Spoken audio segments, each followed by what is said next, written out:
What is going on, ladies and gentlemen of the tribe? Welcome back, guys. How are we all doing? Sunday. We officially made it throughout the entirety of the weekend, and I don't think anybody's really particularly happy about that. Well, I mean, surviving the weekend is good. Losing the weekend, less so. How are we doing, guys? How are we doing? I can see my boy Faithon's in the chat. We got Night Fox and we got Ryrock. How you guys doing today? Hope you're good. Hope you're dandy. Hope you're groovy. Hope you're all feeling happy and dandy and all that jazz. And all that jazz. Ba-da-ba-bim-bim-boom. Yeah. Hello, Truth About Unicorns, and hi, Luke. How you guys doing? Over on the YouTubes.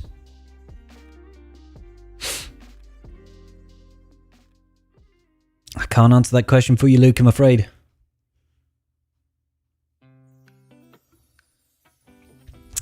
Unfortunately, I have not the knowledge that you seek. Not today, good sir. Well, anyway, so who's Luke then? Do I know you by another name, Luke? A Luke by another name. Do-do-do-do-do-do. What's going on, Thorny? How you doing today, buddy?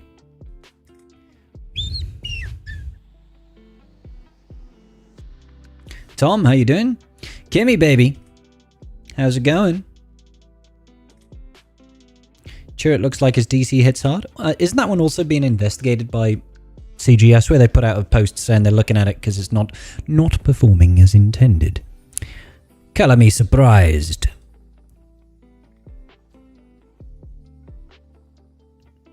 Color me the most surprised of all of the Swigger streamers and content creators, because I do also make the odd video or two.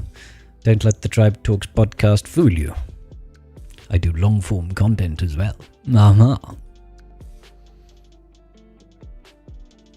Yeah, I thought so, Tom. You have an R8? Nice. Was that for TB or something, mate?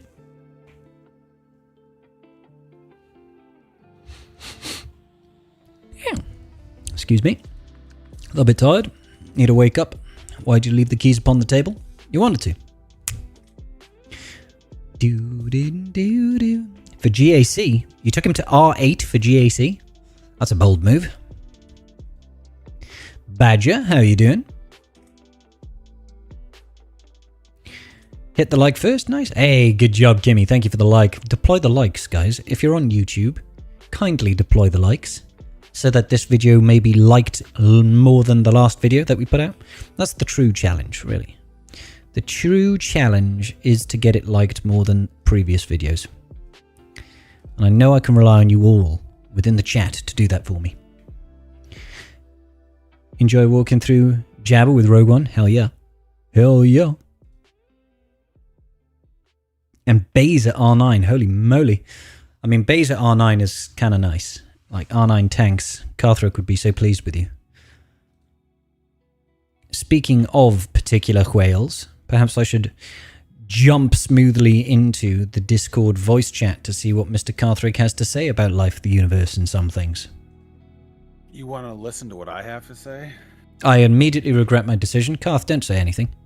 Okay, I'll turn the mic back off. Cool. Speak to you later, buddy. Bye. How you doing, Carth? You alright, mate? Oh, doing just fine. Doing dandy. Just getting things sorted on a Sunday afternoon. As you do, as you do.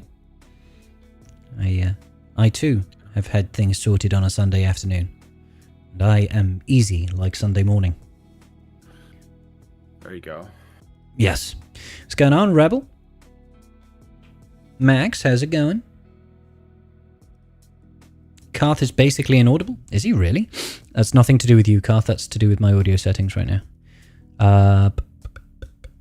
Alright, well, up that noise. Can you speak for a minute, Carth, please? I can definitely speak for a minute. How much more do I need to speak? That's probably good. What's the voice like there? Guys, hey, Robbie, how you doing today, buddy? Borat, how's it going? Halfway through Ray's ult progress. Good shit, man.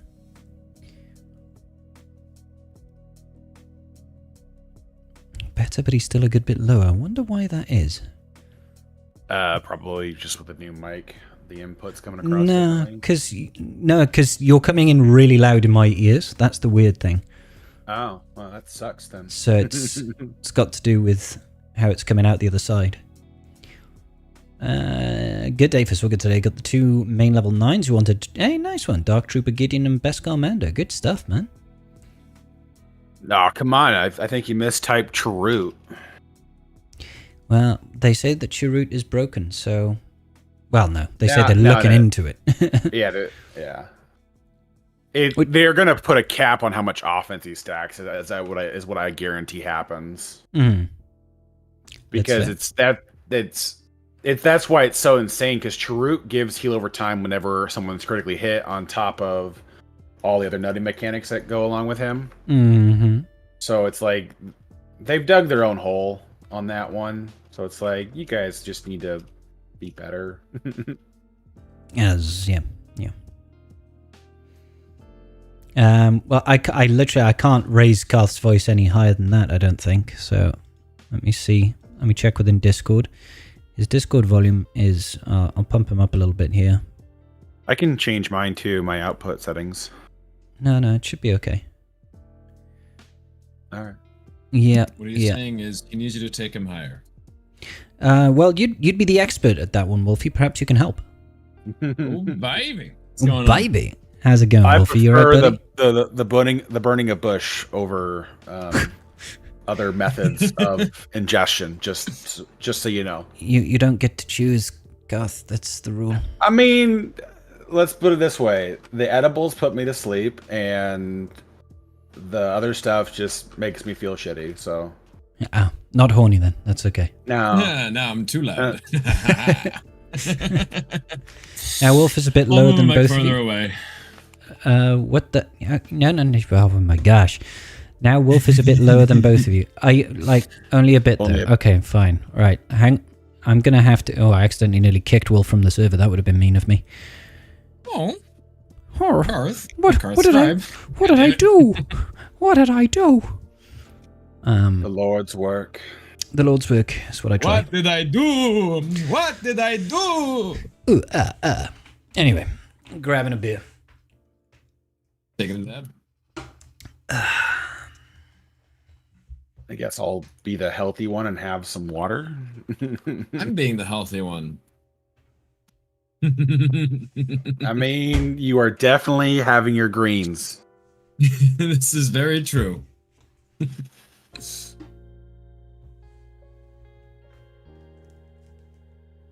All right, we're back in business. Karth did indeed get a new microphone. He's got a whole setup right about now. He's got a new computer. He's got a microphone. I don't know if he's got his boom arm sorted or anything like that. Giving up his job recording in-flight announcements on airplanes. Sorry. Yep. But he's also taken on a new role. He's quit his family business and he's going to become a full-time Galaxy of Heroes content creator. People are going to have to get a lot more generous with their subs. Garth would be like, oh my god, I've done it for 2 days. I can't do this as a job. Holy shit. Oh, dear me. Good times. I don't have a camera ready today, though. Just FYI. Okay. I know, I've been too lazy to set it up, and I didn't do it this morning. Oh, Karth is fired. I was also low-key expecting people to be over, because my wife is selling her desk. Mm-hmm. And so the people were gonna come look at it this morning before they picked it up, but then they canceled because they were gonna bring their trailer, and it was still full from Friday. So, well, whose fault is that? I mean, kind of rubbish. Probably theirs for not bothering to check. I'd say so. The trailer before this morning, but whatever. I don't care. So the reason I didn't put the camera up was because I was supposed to have all the dogs in here with me, and it was going to be a chaotic mess. And I was just like, how about we just don't? and we call it a day. Wait, sorry. You reasoned that you were going to have lots of dogs with you, so you figured that was the time to not have a camera? I mean, it sounds like the perfect I'm opportunity to make confused. some puppy goodness, to be honest. Oh, But, hey. because it's just gonna be This me. makes no sense. Hey, music. They're gonna be acting a fool the entire time, and so I was gonna have to keep my mic off because they were gonna be. Yeah, you're barking. making my case for me. No, wait, no, mic off. No, we don't like that. Yeah. We don't want that. Okay. So it would just be me turning to the left and staring at them the entire time and trying to get them to come over and calm down and la-di-da-di-da-di-da. Sit in the frame correctly and, Yeah. So hug it and... it wouldn't be interesting. It would just be something going on, I suppose. So I didn't want to set up a camera for that. And then I turned around and was like, she's like, oh yeah, like 10 minutes ago. She's like, they're not coming. I'm like, oh. All right, okay. then. Cool. Well, that's my day officially ruined. That's how I would take it. I'm clearly joking. Yeah. I mean, sure. Sometimes you just got to get mad for no reason. And Sunday's a good day to do it. Yeah. That's fair. Yeah. It's quite Yeah. fair. You say Sunday or someday? I mean, Every day. yeah. Yes. Hell yeah. Every day. Let's do it. Let's get mad. You are perfectly at your liberty, Borat, to ask questions. The stream is it's the most tightly run ship you'll ever see when it comes to a podcast. There is not a podcast on the planet that is as tightly run as this Tribe Talks podcast. We've got agendas coming out of the wazoo. We spend literally all week planning it. We were planning it like 30 seconds before I went live today. That's how. So we might have time for your question. We don't know. Yeah, Is your I'm now sarcasm just meter realizing working today, that, guys? I'm not sure. I say I'm now just realizing that you have the Tribe Talks up in two different locations, so you have two separate chats. So I can't see both of them in the Twitch chat. I have twice the chats now, yes, because So we do people are officially saying things to me, multi-stream over to YouTube. I have to use a fancy extension for my browser to compile both chats into one chat box. I don't have that, so Just just open up memes. YouTube in the background and then have Twitch over here. Perfect. Nailed it. That works. Yeah, why not? Do-do-do-do-do. Hey, boss, how are you only just following now? Like, you're confusing me, mate. Only just following now, that's just rude. Shocking behavior. YouTube or Twitch? That should be Twitch, I think. Yeah, that should be Twitch. That's definitely Twitch. It's Well, I mean, I definitely think he Twitch. unfollowed a lot of things when he retired. I see. and I see. I'll now let him off he- then. Now he's back. Yeah. Yeah. Alrighty. So I can see Wolfie's up on camera, and Carthrick is not cameraing today. He's cameraing less than the average picnic basket. So we will, therefore, be sadly Carthless today. That's different to being dickless.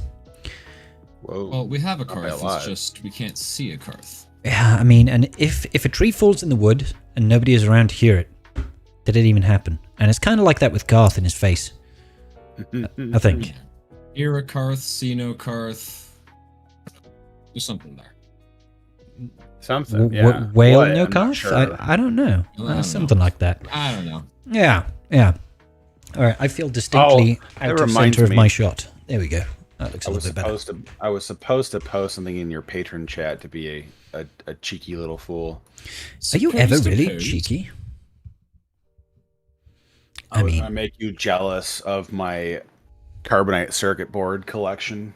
Oh, I God. have over 3 Oh. billion. Well, They just I, released packs, right? yeah, no, I didn't buy any of the packs. I didn't need finally to. went through and yeah, I don't need. Well, I hardly use the carbonite circuit boards now because almost everything's out of them. But the I finally went through and broke down the gear I this just morning. have too many high relics. I just can't So- make use of all these carbonites. Oh God! So I finally no. broke down a bunch of these things, like the some of the green stuff I had in there. I had like 8,000 of, and so I broke it all down. I broke down 1,000 carbonite circuit boards, and I had 1,000 already, so I'm over 2,000 now. And it's just like I will probably never use those until CG gives me more characters. Yeah, for real. Hey, Max, thank you so much for the $5 Canadian. That's really kind of you. Imagine CG announces a YouTuber only GAC. Well, they did kind of do it before. It did that.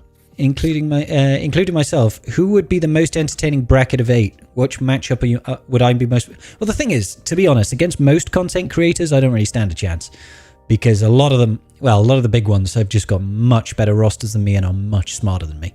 So... someone like put me up against someone like Xerath or Calvin or Arnold or any of that lot, and I would just get absolutely creamed. Facehold, it'd all just destroy me. But put me up against someone like who's a much smaller account. Who's got a much smaller account?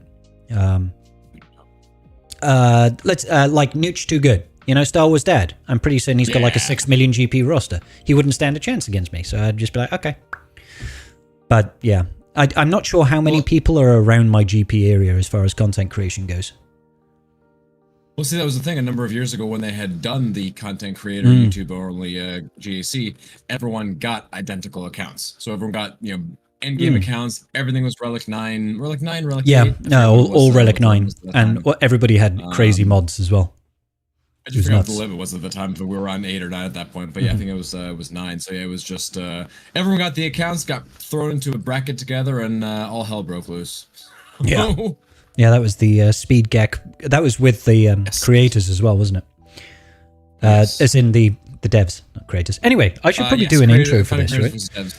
Yeah. Yeah. See, this sounds like Tribe Talks. It sounds a lot like Tribe Talks, and on that bombshell. Hello everybody, welcome back to another episode of Tribe Talks. I'm joined here by a faceless Carthrick and a wonderful wolf. On this podcast, which is like the tightest run ship, as we were discussing earlier today, we have topics coming out of our ears and so much pizzazz, you wouldn't... Actually, it's really, really kind of mundane. We just chat and sometimes mildly entertaining. Yeah. This may confuse you, but this is hair. Yeah, that does. I wondered what it was. I thought like a squirrel had come in and nested upon your head, but no, it's hair. I remember I had that like 5 years ago when I was a young wee lad. I was gonna go with 15, but here we are. I was a young wee lad. When I was a young warthog. Yeah.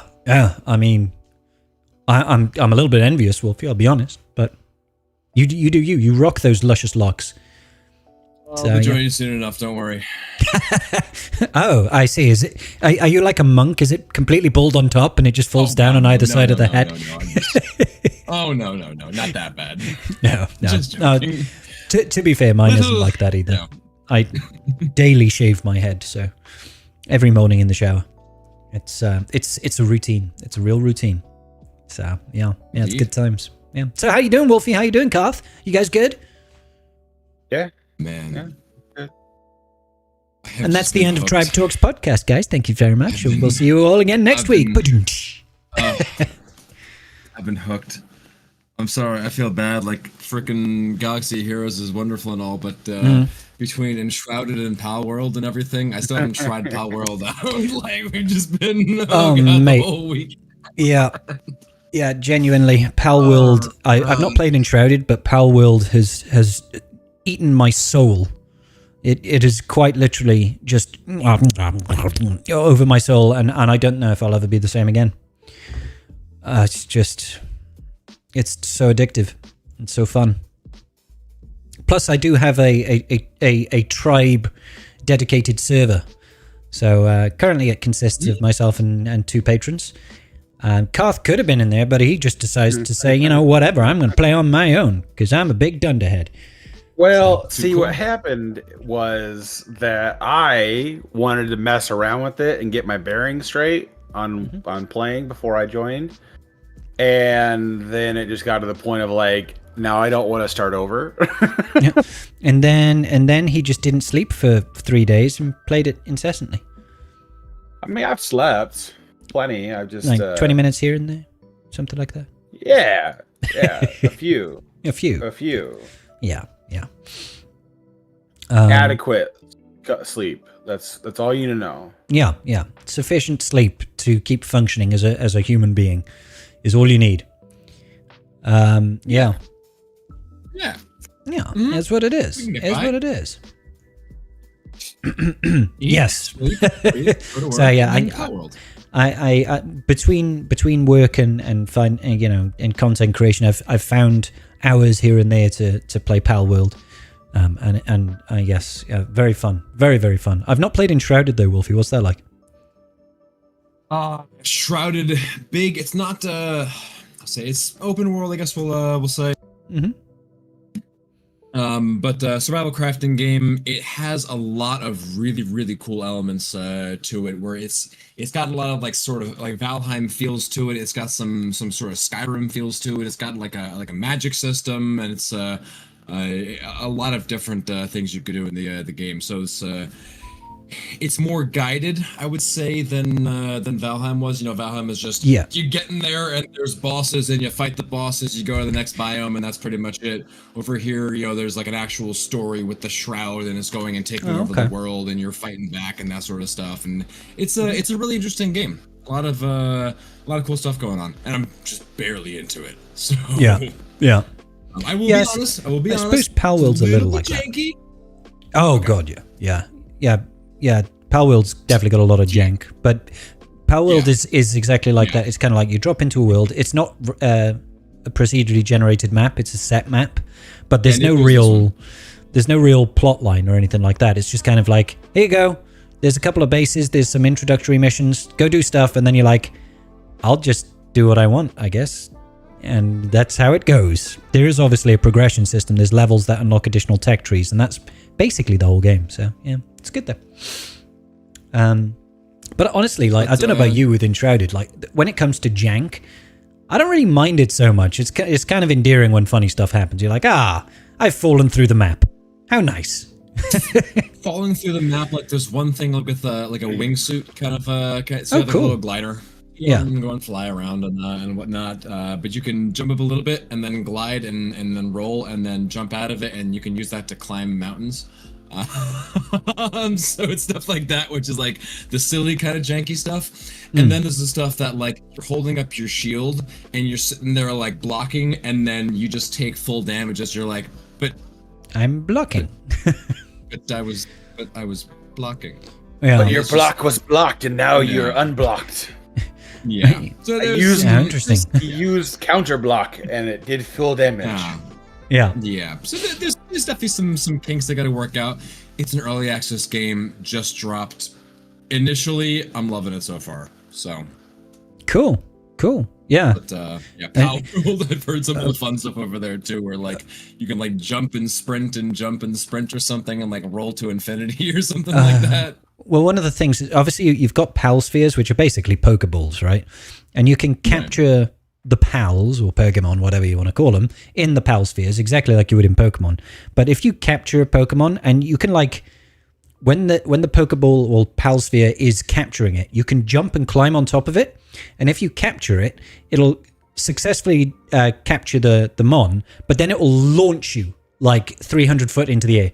You'll just be like, pew! Up to like the ceiling of the map, and you're like, woo. And you've got a glider, so you can stop yourself from dying, but it's funny to watch. Going on a trip in our favorite rocket trip. Going pretty much, yeah. Sometimes you'll get like stuck in the animation of throwing Pal Spheres, so you can't do anything else. You're just constantly throwing Pal Spheres. You're like, but I want to attack and roll and dodge, but no, they're like, no, Pal Sphere, throw. You're like, okay, fine. But yeah, it's a lot of fun. So on this Galaxy of Heroes podcast, where we talk all things only Galaxy of Heroes and don't get sidetracked at all whatsoever by anything else, we talk mostly about Pal World and Enshrouded. That's what we do. No. How's everybody's conquest going? It's round 2. I found round 2 to be the hardest conquest to get through. I mean, in fairness, I haven't played Conquest since day. You've just been farming DCs, right? Yeah. So I just been farming Datacron nodes the entire time. So have you got fun things for me to make videos with yet? I'm getting some. I won't. It's tomorrow's when I'll start getting them re-rolled, because the packs will be out for it. Until then, it's just kind of. Yeah, it's cool, but it's not useful. because they're not optimized. I got a couple where I got lucky on the stats, but it's like my Chirrut Kron that I've got has got its supporting stats is all crit avoidance and deflection, no crit damage. And it's just like, well, not bad because he's going to ramp enough offense. It really doesn't matter. You're still going to hit for 1 million damage, but I mean, only a it million. takes longer. That's all. It's child's play. It's baby numbers. Got to pump those numbers up. Like, what am I supposed to be able to kill with only 1 million damage? Exactly. Yeah. Exactly. Yeah. I mean, come on. What is this? 2018? A million to straight GLs too, not just like. Oh yeah. So that 30% damage decrease is kicking in hard. Yeah. Mm-hmm. Mm-hmm. You know, the higher numbers, the bigger the percent gets knocked off. That's math. I mean, that's in absolute terms, yes. Yeah. In relative terms, it's a percentage, but whatever. Who cares? I mean, you're literally right, though. It is more damage. More damage is more goodness. You know what I mean? And everybody likes a bit of goodness in their hearts. I have literally farmed some Datacrons. I took like 2 days off because I was feeling incredibly burned out this week. Probably because it's, the 28th, and I've basically done a video every single day in January. Come on, it's all Power Worlds. It's You've tiring, been doing more man. roster review streams and a lot of other stuff, so you've been definitely doing a lot. Yeah. I mean, I've been streaming and stuff, so I couldn't even. And honestly, I'm telling Karth right now. I guess the guild can find out another way, but I'm probably gonna pack up home because I can't be asked. I'm like there's nothing like I don't think they've done anything in January at all. Heroes of Middle Earth, to be clear. Yeah. Not Galaxy of Heroes. I'm not leaving Galaxy of Heroes. You think I'm HOME, home. Yeah. You're crazy if you think I'm quitting That's Galaxy a of problematic Heroes. acronym. It is, right? I'm going home. But yeah, I just can't see myself keep it like the prospect of logging in every day to do dailies is just I've been doing the same thing for like 6 months. And I'm just like, I need something more entertaining than this to keep me going. So I'm probably going to knock it on the head.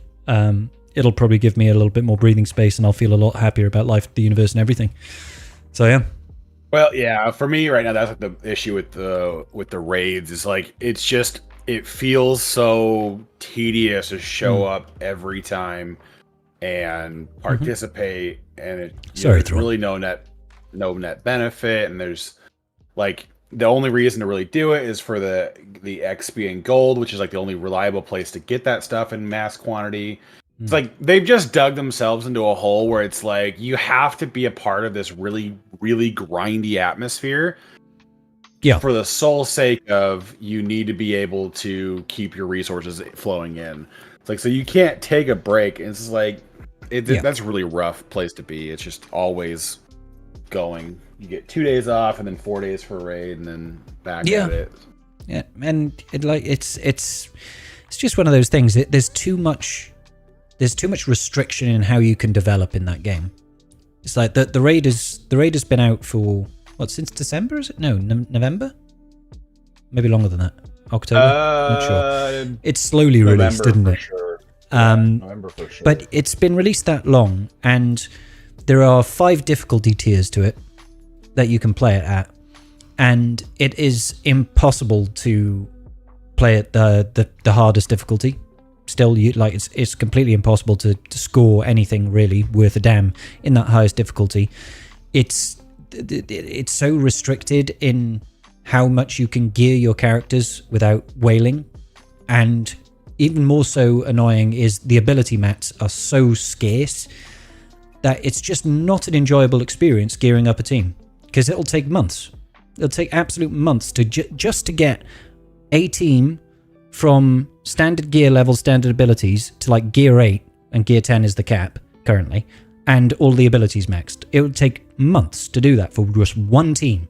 And it's just so frustrating. It's like, oh my god, I'm feeling so... Like, could you imagine? Not even Zeta's in the game, right? And you just cannot... It'll take you months to gear up 5 characters to gear 8 and put the abilities on. Like, that's just so boring. It's just like, oh my god. Yeah. It's the early days of the game. So early days of the game. So I mean, and that was the only reason I kept with it for as long as I have is because I was like, well, you know, in a year from now, when I first started playing, I'm like, this will be in a good spot, and I would like to be relatively ready to run with something. But it's just like, it is so taxing on all fronts. Yeah. That it's just like, the only way I can keep relative pace is by spending basically $30 a week on gems, so I can do triple refreshing of both energy types every day. Yeah. And that's it. But I mean, like that. I don't few even people spend are that on that. Swigger. So, like, well, yeah. And there was somebody who posted in our Discord channel that the game when it launched had like 10,000 concurrent players. Sure. On average, and now we're down to like below 3. Yeah, it's dying off pretty hard. Ouch. It's it's cut in the third. Yeah, it's down to 30% player base, but yeah, it's nutty, man. Like I don't know what they plan on doing on changing that, because it's just so painful to play the game. Yeah. So I tried boss. the demo for home, and after about an hour, 2 hours maybe, just was like, all right, now this isn't happening. No, I can't do this again. I can't do this again. So I just noped out of there, and I am very, very secure in my decision to get right out of that nonsense. Yeah. Oh god. So I'll probably message the guild later on today and say, sorry guys, I'm out. Like, the game's just not enthralling me anymore. It had some moments. It had some fun stuff. The core, the skeleton of the game is the same. You know, it's just Galaxy of Heroes with a lot less to do in it. But it just takes too long for any sort of meaningful content to come out. I'm sure, like Karth said, I actually agree. In like a year's time, it'll probably be in a pretty good position. But I can't spend every single day of my life playing that game for another year to wait for it to get good. Yeah, I'm done. It's a hard place to be in. Good, yeah. Well, and there's some back end talk that there might be some licensing issues, and that's why we haven't had anything happen this year. Oh, really? Okay. Because they might be renegotiating their license, because the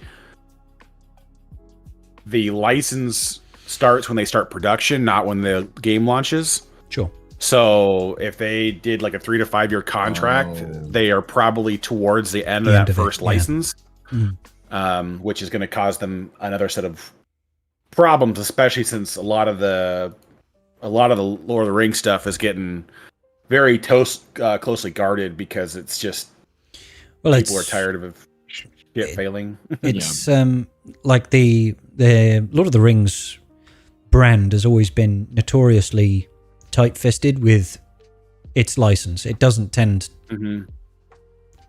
to let people have a lot of freedom in general. Yeah, even Amazon's stuff. Yeah, exactly. The family is very protective of it. They can do. Yeah, they are.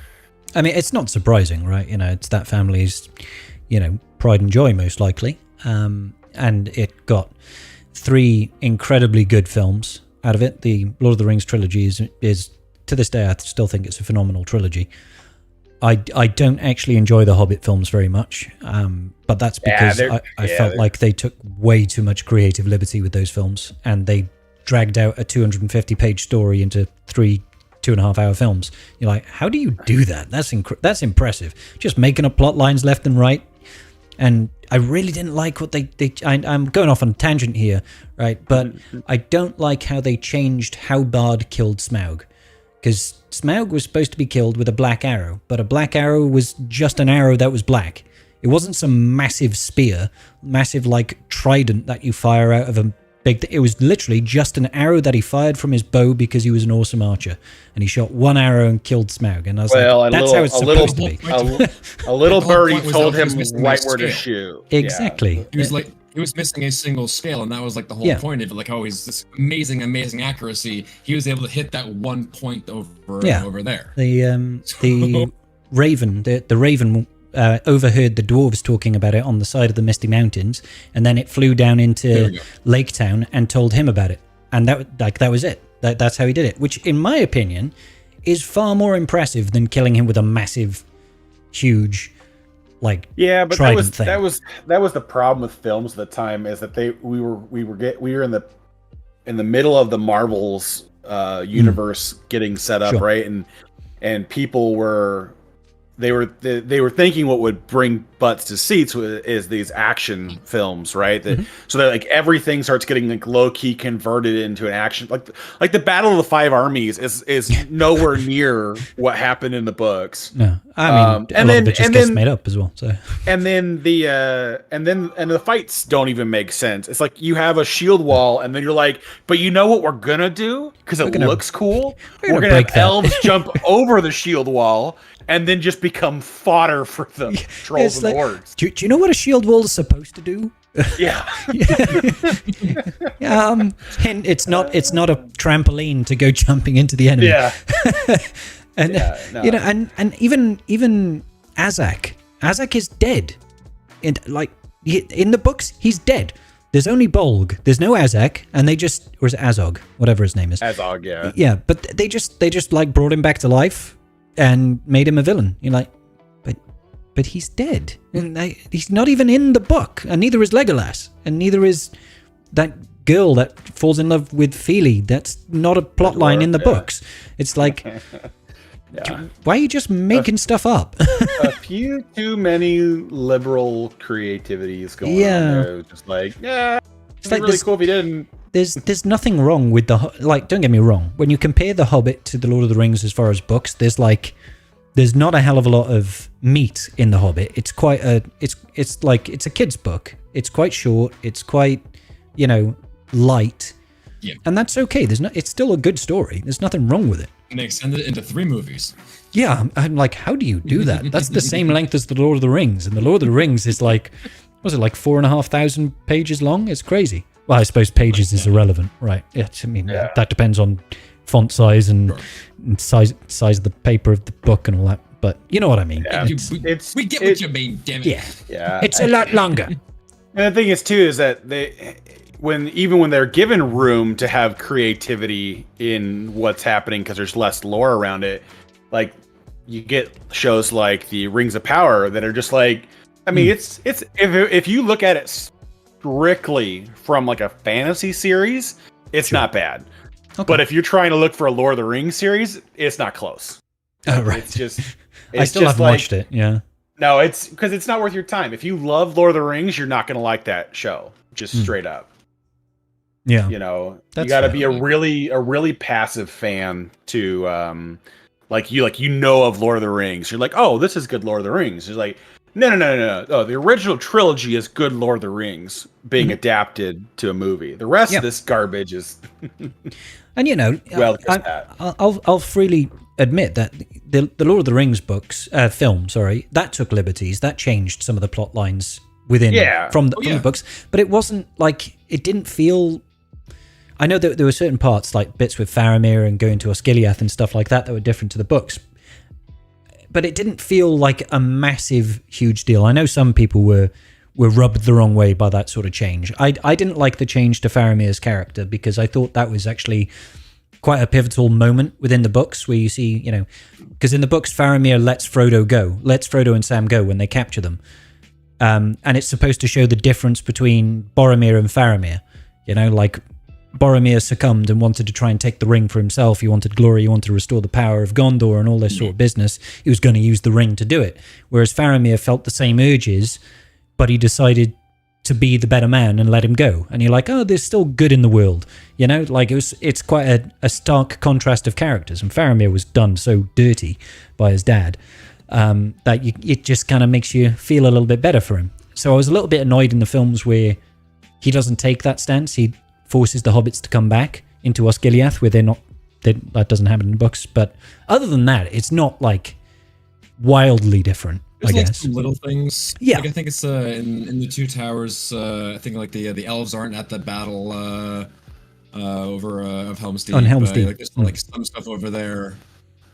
Like a few little liberties in the change, but like it's not like ridiculously crazy. And doesn't Gimli get lost in the caves underneath? Yeah, the glittering caves. He never actually fights the wall. I don't think he actually spends the majority of time defending in the glittering caves, and so does Éomer. Éomer's already there. He doesn't actually ride down the hillside with Gandalf. But that is like cinematically speaking, that is such a cool scene. Like the battle for Helm's Deep in the film is amazing. That was a thing with the first one though, is that they took liberties, but they were good. Yeah. They took liberties, but they kept the main plot points intact. They didn't deviate too far on the, because it's like, as much as everybody would love to see Tom Bombadil in the movie, that is a whole side adventure that doesn't really play a massive importance except for like the weapons they get from the Barrow Downs. Yeah. And so it's like, is it really worth spending an hour of your movie's time doing this side adventure? Basically never see her again. Yeah. It's just like, no, I can get why they had to make those cuts, because otherwise it would be a 9-movie series. Yeah. And you'd be 3 movies for each book. I mean, it would be just crazy. Tom Bombadil was a very odd character as well, I'll be honest. From what I remember reading the books, I was like, who is this guy? What the hell? I love when you have the audiobook version of it, and there's a couple of them that are really good. But like whenever Tom Bombadil talks, it's just this weird, like it feels like a weird like rant where someone just shows up and starts talking about something completely different from what you're reading. You're just like, what is happening? Where did my hobbits go? Yeah. Why is there singing? Why is it nonsensical? Tom Bombadillo. Yeah, it's like, okay, dude, what? Are you high? I'm not talking about you, Wolfie, don't worry. It's like, so yes, but yes, I am Scribble. Thank you very much for asking. On this Galaxy of Heroes podcast. On this, I've tried to talk about Galaxy of Heroes so far on this podcast. How far are we in? 40 odd minutes? I think we've done a real good job touching on all of the crazy news that's been going around in Galaxy of Heroes so far. What has happened? Oh yes, I managed to get my Zori Y-Wing to 6 stars because I did not see the value in taking her to 7. So I was just like, oh yeah. No, what did you guys see? No way I was going. Yeah. I got 7 on the main, and then I got 6 on the all. Naturally. Well, yeah, because I'm not going to farm it the hard way on the. I've got the crystal income on the main account. I'm not going to farm it the hard way. Like, yeah, no, I'm good. And I'm not going to pay for shipments because it's even more expensive. So it's like, yeah. Yeah, knowing CG, there'll be something about 2 weeks after it goes to farmable that's just like, by the way, needed for this. Good luck. Oh yeah. I mean that's why I went in pretty heavy. I preloaded the energy because this was before we knew the capabilities of the ship. Right, nobody knew going in, and I'd rather be disappointed over investing my crystals than completely miss out. So I gave myself the opportunity to 7-star it if it turns out to be good. But as soon as we saw the initial footage, and unfortunately, I like to think that my prediction from before it was released came kind of true, is that it doesn't matter how good that ship is. If half the fleet dies before you can reinforce, it doesn't matter. So I'm just like... Yeah. So it's, it is what it is. Yeah. Don't get me wrong, it could do some cool stuff, man. Like watching it do like 300,000 to 600,000 or not it, but getting the Millennium Falcon to do 300,000 to 600,000 points of damage, AoE, that stuff, that's impressive, man. That is cool. But I don't know how well that translates to my fleet game, so I'll quite happily wait for now. I've 6-starred it. You think about fleet like the like we got the Iden ship last year. Yeah. Man, yes. Amazing reinforcement, does a lot of great damage, a lot of amazing things, but same thing with Zori, it's a reinforcement, so it still needs to get its ass in there. Yeah. Empire has a cooldown reinforcement decrease and has a gets turns the turn meter for the capital ship, so Defender can get in there like at frickin' turn 2. It's immediate. Listen here, right if our first light side conquest unit in a year and a half is a resistance ship, I'm losing my shit. Oh my days! Like, that's the thing with the Empire fleet, though, is it's double conquest ships. Like that's like, you don't think about it because we were able to get it relatively for free and cheap, right? But it's like it's a double conquest. No, the Interceptor, which is what gives you the cooldown reduction, and the Scythe is a conquest.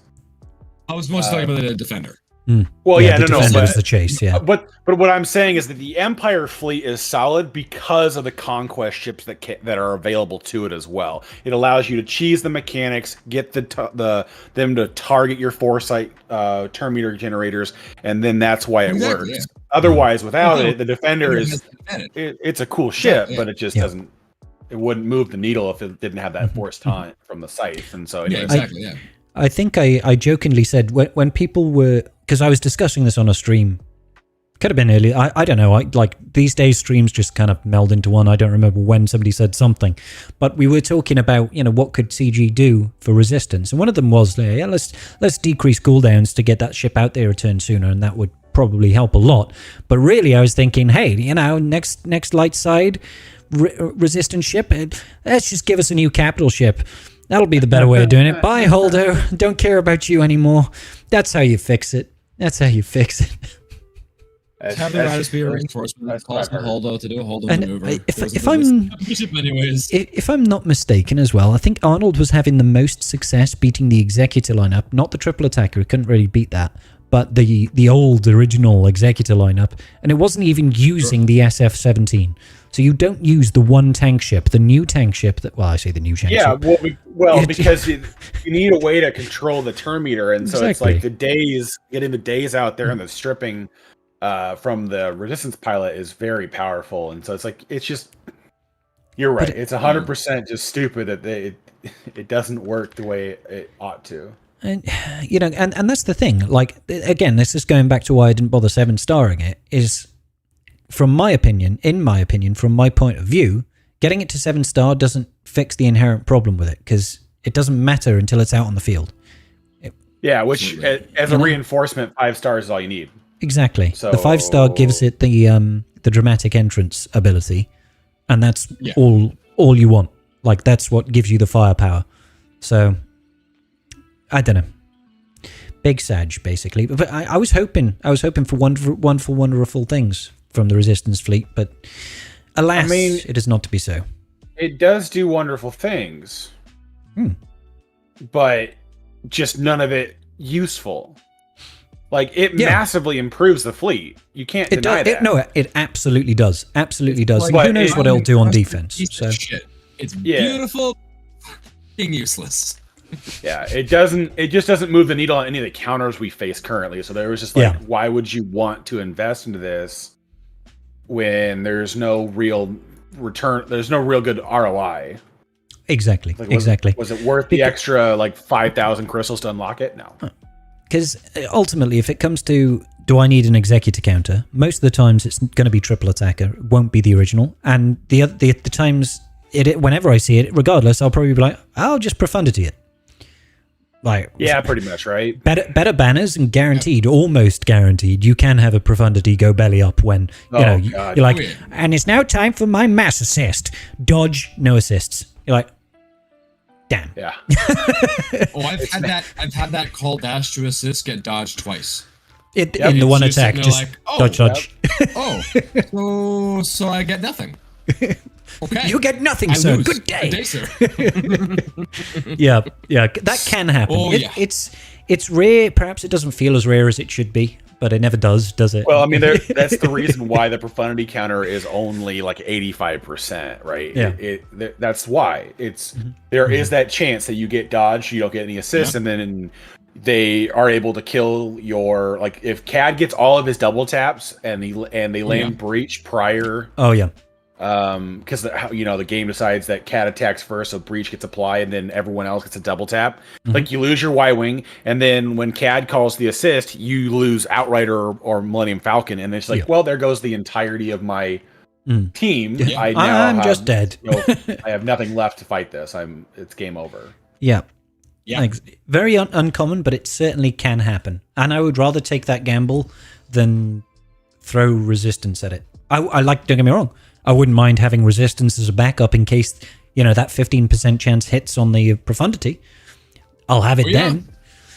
But I think I can wait for the ship to go free to play farmable and get that last 7-star then.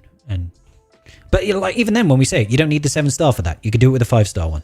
So yeah, no, because Arnold's testing proved that Just, Well, you just need exactly. to be able to reinforce, and then you're good. Yeah. Yep. So, and then you still also have the finalizer counter, and I don't know it. I've never tried it. Well, no, I might have tried it and failed, but I also don't have the relic levels on my first order, nor do they have 6E mods. So I tend to just rely on not losing the high battle. echelon to be in a decent space. Otherwise, you're gonna really not have a fun time. So You want that your first order Relic officer? 7. Yeah, your Officer force Relic officer. 7 minimum. Yeah, Gotcha. Officer Relic 6 minimum.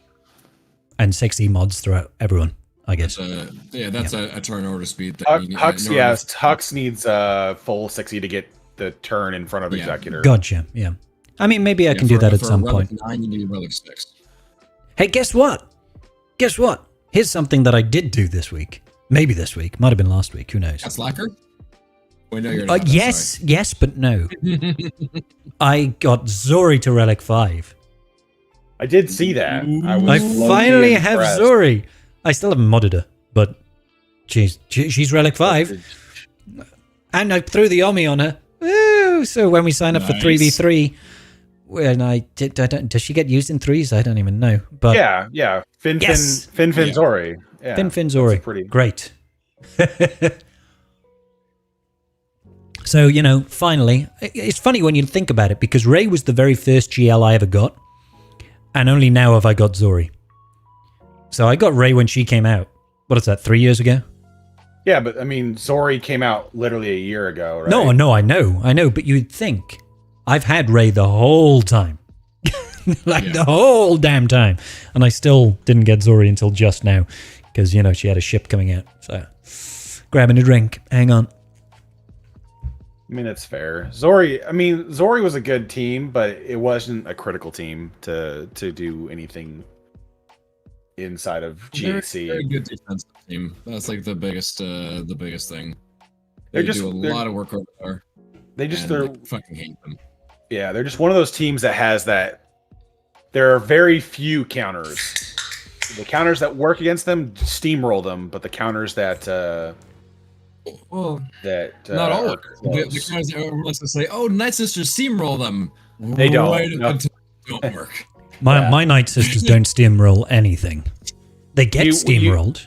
You actually, if you took Marin to Marin and Daka to decent relics, yours would actually probably be in a good spot for it, even without the Datacron, because they'll die so fast that her Omicron triggering will just spread so much plague.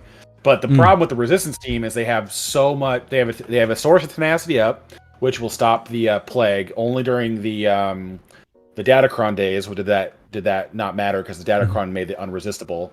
And then they recover so much that they can just heal through the plague stacks. Gotcha. Yeah. I mean, Night Sisters is still a faction that I'd like to get done, but I've only just sort of reached that point in my roster where I'm like, I feel like I have all of the important things. Like, my journey guide is complete apart from Bo-Katan. Don't even. I will. So bets on her coming back in 3 weeks. I'd say chances of that happening are probably about 10%. I don't think she's coming back for another 3-4 months now, but that's just me. To say, I'm like I would put it at like 40% odds that they do it. Yeah, she'll come back just as the Datacron expires. People will get 1 week of it, and then they'll be like, bye. Hope you enjoyed your Bo-Katan Datacron. Don't get me wrong, I would love to be wrong on this so I could actually get her, but yeah. I hear you, but like I have trust issues now. Yeah. Oh no, I have severe trust issues because CG did the double fake on me. They did the double fake because this second release of Bo-Katan is when I originally thought she would come out. Yeah. Mid-January, I was like, that's when she's coming. That makes the sense. And they were like, nope, she's coming December. And I was like, damn it, I was wrong. I look foolish in front of everybody because I've been going on for weeks that this is when she's going to come. So screw this. And I threw all my toys out the pram. And then they brought her back on the day that I said she was going to be there. And I couldn't get it because I obviously stopped shard farming in the shipments because it's a waste of crystals. So I got done over twice by CG and I hate them for it. I thought Meathead liked me. He should have given me a heads up. I don't know. I mean, and the funny part is that they only doubled the number of unlocks. Mm-hmm. They only. Yes, I honestly thought that they were going to get a lot higher because of how many 7-star Kelleran Becks there were, but apparently IG-12 Grogu was the choking point for a lot of players. There's like 3,000 of those. I was looking at that one too. Yeah. It's only like 1,700 bows unlocked total, isn't it? I think it's 18 something. 18 something. Like, that's much lower than I actually thought it would be. I thought it was going to be around the 3,000 mark. But hey, I mean, maybe they will. Maybe they will. Maybe they'll be like, oh my god, we still don't have enough bows in the game. Quick, release her again. But that's what I said before though. It's like it's what's kind of making sense to me. Like, I don't love the idea of it, right? I don't want it to be how they do it, but they could be testing a new format for how they release these kind of characters. Mm-hmm. And there's like, if we're going to make them have Datacrons, we want everyone to see how good the Datacron is, and so then everyone wants to then rush to unlock the character so they can use it with the Datacron. And that might be what they'll do. What they'll do is they'll put Kelleran Beck farmable free to play, and then like the next day, Bo will be out. He'll be like, hey, Kelleran Beck's farmable. By the way, here's Bo-Katan Lore. Quick, go get Kelleran Beck. And he'll be on like a ship hard node or something instead of a Cantina node, which he should be on. He should be. Hopefully, on .gg shows 851. Yeah, 851. So 1851. So 1851. Very marginally over doubling their unlocks. Don't get me wrong, it's still money for CG. That's still money, but I don't know. I felt like that number could have been a lot higher. And honestly, I think there must be players like me who missed out on the second time because we weren't expecting it for several more months. But maybe they wanted more panic spending. Who knows? That's what we talked about, like right when she released the first time. It's like now players have trust issues because it's not consistent with how things have been in the past. And so it's like people are now going to just go, well, it's not worth diving on the grenade. I'm just going to hold back and wait until I get confirmation or I'm just ready naturally. Yeah. So it's I don't know. Maybe this is a long game for them. Maybe they are, planning this for the next legendary event, where it's like, hey guys, do you remember the last legendary event? Better be ready. You never know when it's gonna drop. So yeah. I think it's just.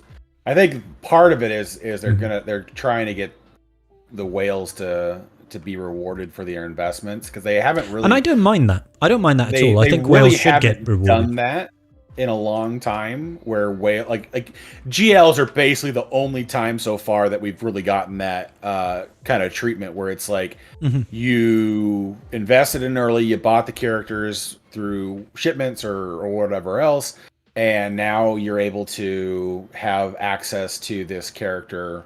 Or like a month earlier than everybody else because it's not farmable, and which is fine. Like I don't mind that, but because GLs are permanently available, so it's like it wouldn't change the timeline of someone unlocking it who isn't going to invest into the same thing because they aren't going to spend that until it's farmable. So they don't really change anything for them. So anyways. No, I get it, and I think there has to be an element of whales that are spending on this game, particularly the high roller whales, the Krakens, the big boys, the big juicy fish out there. I think they should get a little more because I don't think that Datacrons does that.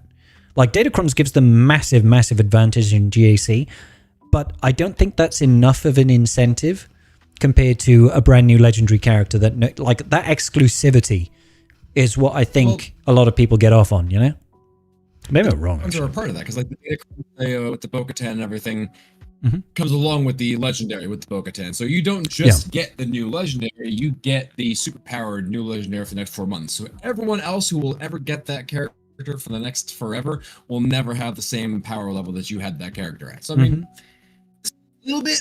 I mean, the Datacrons are sort of like a part of that whole exclusivity thing, but Datacrons on their own, I think I'm with you. That they're not like enough.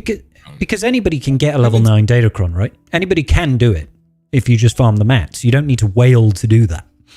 Whereas a brand new character that comes out and you theoretically can't get it for 6 months, like that is literal exclusive content that is only available to those that were either whaling enough or had enough crystals stored. let's be blunt, because if you did have enough crystals stored, you would be able to get them first time. Are going to be able to experience that character unlock, and I think that should be rewarded in some ways. You guys, I don't have Bo-Katan lore. You two have it, and I'm still advocating that I think whales should get a benefit. If they're paying money into the game, they should. But hey, well, like I don't mind having a benefit. I just, like I said, I don't like the inconsistency of what we're looking at. That's more my issue comes down to, is like if we were on the same playing field, or like we knew like what was going to happen, that's fine. Like when you give players the outside chance of somewhat being ready, if they have a crystal hoard or whatever ready to go, and then it's farmable for a little bit so they can get those last few shards or whatever else, like then that's fine, because those are the players that are going to benefit from proper resource management in this game. Yeah. But if you're going to be like, well, before anything's even like goes to farmable, here's the event. It's like, that means the only way you're going to do it is dropping $300 a character, which, well, exactly. very few players, comparatively speaking, are going to do.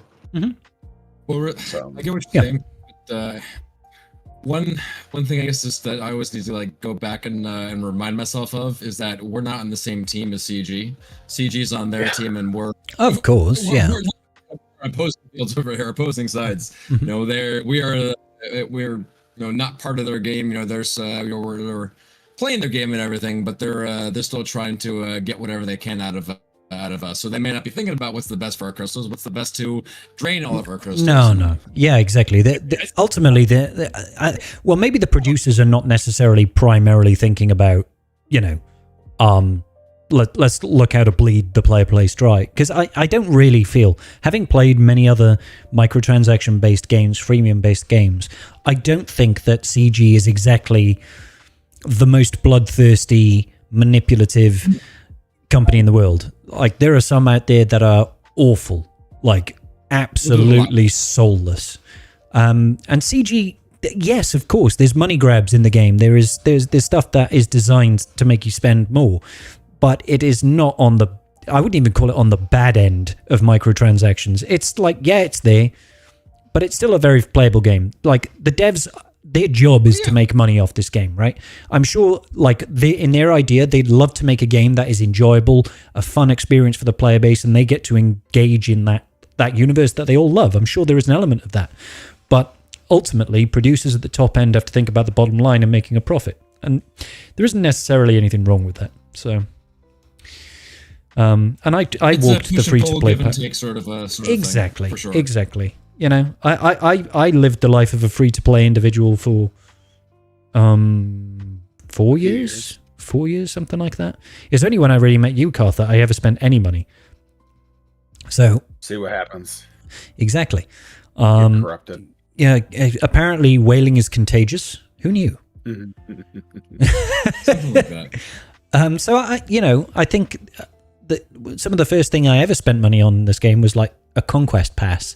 And Karth bought me, I think the very first thing I spent money on actually was Karth bought me the Hyperdrive bundle.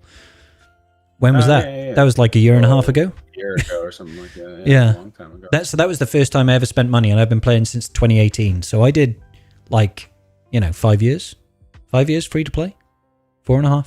And there's people in Cyber, competing. Calvin Awesome has not spent a single dollar in this game. Yeah, exactly. And he's a top end player. Like, that guy is smart, dude.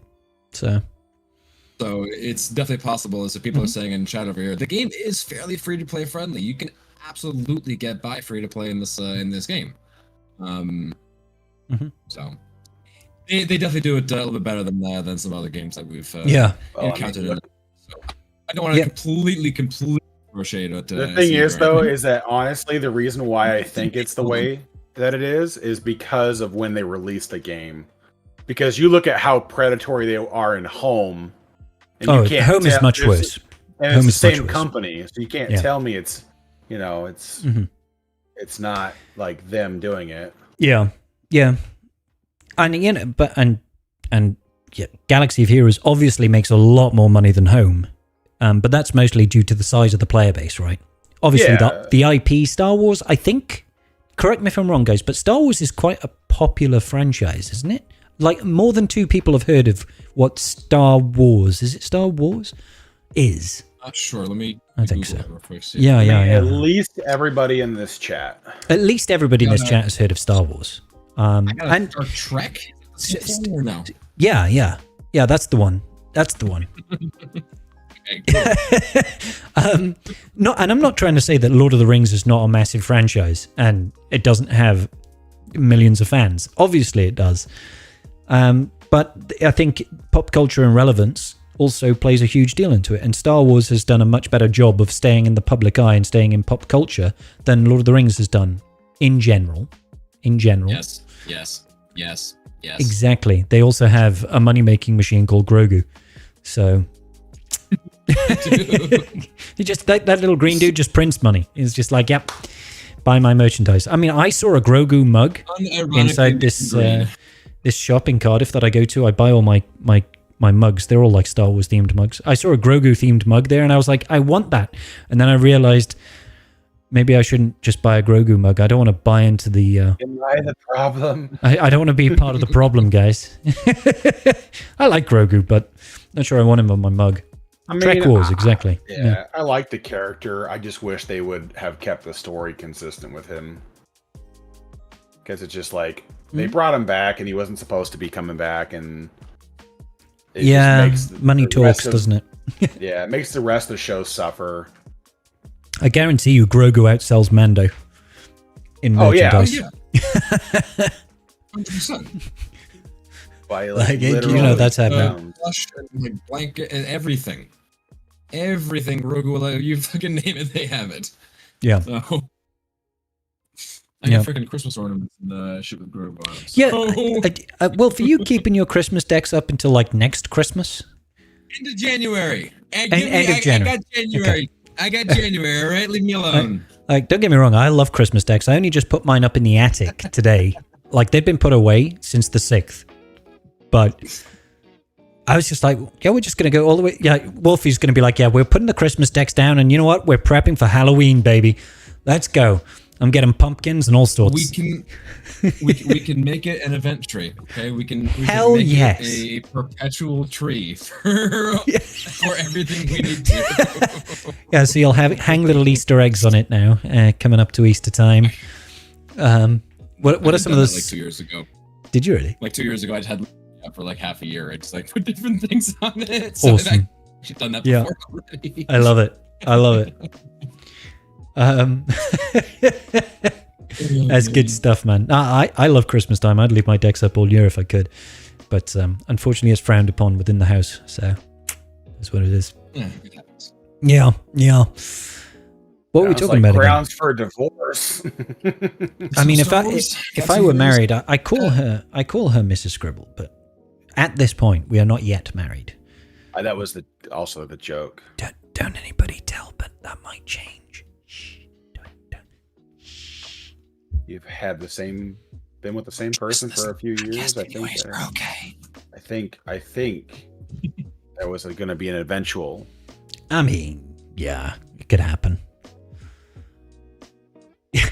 I tell you what, though, guys. Like, I think we need to do a Tribe Talks podcast IRL. We need an in the flesh Tribe Talks. Mm-hmm. Well, is that when you come to the States, or is it when Wolfie and I buy God, tickets? no. I fully expect you guys to rock up outside of my house next Sunday. And I provide the studio, damn it. Isn't that enough? Isn't that enough? No. I want to make a trip out to the States. So I think if and when that time comes, no, let's call it when. Let's not call it if. When that time comes, I think we should try our darndest to do an IRL, and we should invite people in the chat to come around for a live audience attended Tribe Talks.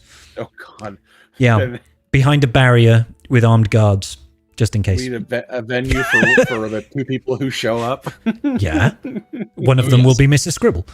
Because you'll make her.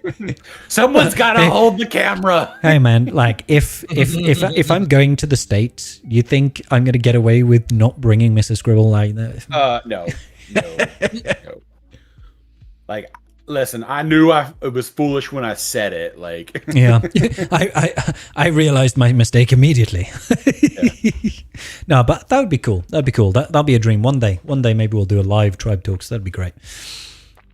Need to bring the smudge bear. I am not paying thousands of pounds to bring my cat to America. I wish, but it cost me £1,500 to bring them from Gibraltar, which is only 1,000 kilometers away. If I'm trying to take them across the sea, all the way to the States, that's going to be expensive. Especially round trip. Like, yeah, it was $1,500 to get your cat one direction. Exactly. You can go to Poland for $10. I don't want to go to Poland. Very much, but good to know. Yep. So, yeah. Give that. You can go for free if you want to sign a service contract.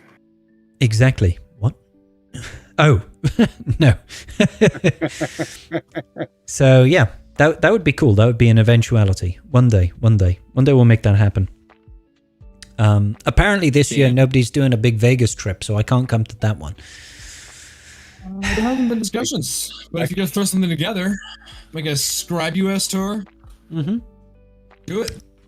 Scribble in the States, something like that. Party in the USA. Got my hands up, singing my song. Butterfly fly away. Sing yeah. It's a party in the USA. Sorry, I had to finish that off. How dare you start a song in my presence, Garth? You know that'll turn it into tribioke, karaoke, streamioke, Tribe Talks stuff. Listen, I would hate to say that wasn't planned, but it was. You fooled me again. How dare you? How dare you trick me with your wily ways? Yeah, so Wait a minute. It just occurred to me that we did have a data mine of a character release that just simply didn't happen in the month of January because it's too late now. So are we expecting a new character next month? Yeah, well, we're expecting... it could be Wednesday. I mean, we're realistically hoping for Road Ahead. Yeah, Wednesday, the 31st is January. January ends on Wednesday. Ooh, they might just about make it then. Well, I mean, the character would be we would know about it, but it wouldn't be in the game until the update the following day, which would be February 1st. Yeah. Well, the update is Wednesday. They would do the update Wednesday, and then the marquee would be on Thursday. Oh yeah. Yeah. Right. So they're not going to make Tuesday, update Wednesday. Yeah. Sorry. So CG has failed. Have the character in there on no, they said they're good. They could be all right just by the skin of the teeth. It's not good enough. It's not good enough. I'm not happy about it. I wanted it weeks ago. But hey, what else is new? I'm not happy about something. God. So we know it's not going to be a what do you call it? The Naboo Starfighter, unfortunately. So we think it's to be because that's going to be that was Zori's ship, of course. So character. Are we thinking Galactic Republic? What are you? I'm thinking Galactic Republic. Yeah. It makes well. No, I'm thinking Separatists. Come on, we've got B1 as the bonus calendar, and B2 as the main calendar, and then we've got the monthly pack. It's got this General Kalani. It is. I mean, I would prefer Kalani to be a conquest unit than a. We are not getting another dark side. No. We know for a fact the next conquest unit is light side. We know that for a fact. But that being said, I would prefer a little bit more power level. Like, I would like them to have a powerful Separatist join the battlefield, and the only way we really get that is either through an event or through a conquest unit, because they're not going to do it in a marquee. And so it's like, I would like them to do something. Have you met Keller and Beck? I mean, yes, but Keller and Beck is very powerful because of the supporting cast, not because. Trench and GG are very powerful. At least they were in their days. Give them a lifter unit, and they could do something. Kalani would work. Well, I mean, yeah, Kalani would work for that. I would prefer it to go with Trench though, because I think Trench needs Trench needs just a better team. But like, isn't Kalani a tactical droid? Like, wouldn't he fit with Grievous more than Trench, thematically speaking? Thematically, well, within the confines of the game. I mean, within the confines of the game, yes, he would fit better with Grievous because Trench is anti-droid separatist to a degree, not exclusively, but they don't get nearly the same benefits. Yeah, which was done deliberately for gameplay balance reasons, right? Like he was brought in as a separatist leader, and GG is earmarked as the droid leader. What they need to do for the Trench team in reality is they need to what is it they need to do? They need to put Omicrons on either Newt or Count Dooku. And give me a Newt one, man. Give some of his TW power inside of GAC. Give us a new Omicron that just activates his leadership when he's under Trench, and I'd be happy enough. I would take it. Spreading extortion, that would be nice. Passively. That would make you just like it's Trench is really hard to interrupt once they've got the ball rolling. They've got the tech out, extortion's out. Tech out. Yeah. There's so much speed benefit there that it gets out of hand fast. So, but it's getting them to take their first turns that becomes the lynch point of the whole team. It's just like, yeah, this isn't fun. Well, how about this? Like, you can give him the Omicron that either activates his leadership or the enemy team has like 2 random extortions at the start of battle. Just they start with it. Yeah, they could do that. They could just add extortion to being the start of the battle effect. Exactly. Like 1 or 2 random enemy characters get extortion at the start of battle. That would be kind of cool because that would immediately speed up your team, slow down the enemy team. It'll be good. I mean, yeah, do a bonus turn and then like, or you could do a bonus turn at the beginning of the battle. That would solve that problem too. To a degree. Yeah, because then you could immediately put extortion out, right? That would be kind of cool. I mean, I like Newt. Newt's kit is cool. Newt's leadership is actually really cool, but it's just kind of not used that much anymore. Yeah, they needed. What they could do with like Count Dooku too is like spread the riposte. Ooh, so that everybody AoE riposte. But you haven't, because you have 2 mass assists on the team from Newt and from Trench. So like that could get really nutty, and be fun if you could do that. But like the only way they're gonna make that team have a shot at being like actually threatening is if they really move the needle forward on like getting them to take their turns. Yeah. I think that'd be cool. I'm curious actually to think what Wolfie would do with a Newt Gunray Omicron. How about you, buddy? What are you thinking for Newt Gunray? Newt Gunray Omicron. I mean, like you were saying, his biggest thing is the extortion spreading around. I mean, the other fun thing he's doing is like the extra damage on debuffs and whatnot, but I'm not sure how that would really affect over there. I mean, I hate to just steal everyone's answer, but realistically, the spread and the extortion is probably the biggest thing, just to get that up and running quickly. The only reason I brought it up in the first instance is when I've used Trench, I always get disappointed when extortion doesn't spread. And I'm like, now I've got to spread it manually all the time with Newt, and it always feels like that cooldown is just a little too long. Ooh. Yeah. What if Newt Gunray, like the Omicron, provided separatist allies with translation, decreased cooldowns, increased max health? I mean, there'd be some nice stuff there. Yeah, that's a possibility. I would prefer to see something that gets them moving, because I think that's their. It's getting out of the gate, right? Yeah, they just need to get going, and like once they get going, it's great. Like. Give whenever an enemy cleanse extort, a random separatist ally gains a bonus turn. How about and instead then of that, extort when you spread once, it spreads twice. What about if the start of battle, Newt Gunray stealths all non-attacker separatist allies? Yeah, that could be a way to solve some problems too. Because then, if you're running trench, you immediately if you're running, Wat Tambor, sorry, you could immediately put the tank tech over on Django. Django would have damage immunity and would be the only person that's out in the open. Everybody else would be stealthed, right? So you've got that pre-taunt, and that will help you get the ball run. I think it needs more than just that stealth, but I think part of the problem is when you go into that battle with Trench, is you need to have somebody taking the heat. There isn't a dedicated tank necessarily. You're supposed to go ahead and put the tank tech on Django and then stealth everybody with Dooku. But it's impossible to, you have to mod so heavily to get a really fast Dooku, and everything is going to outpace at this point. Well, there's so many teams that just go first or that benefit from their core mechanics. And so you're just like, I just abuse your... abuse your stuff.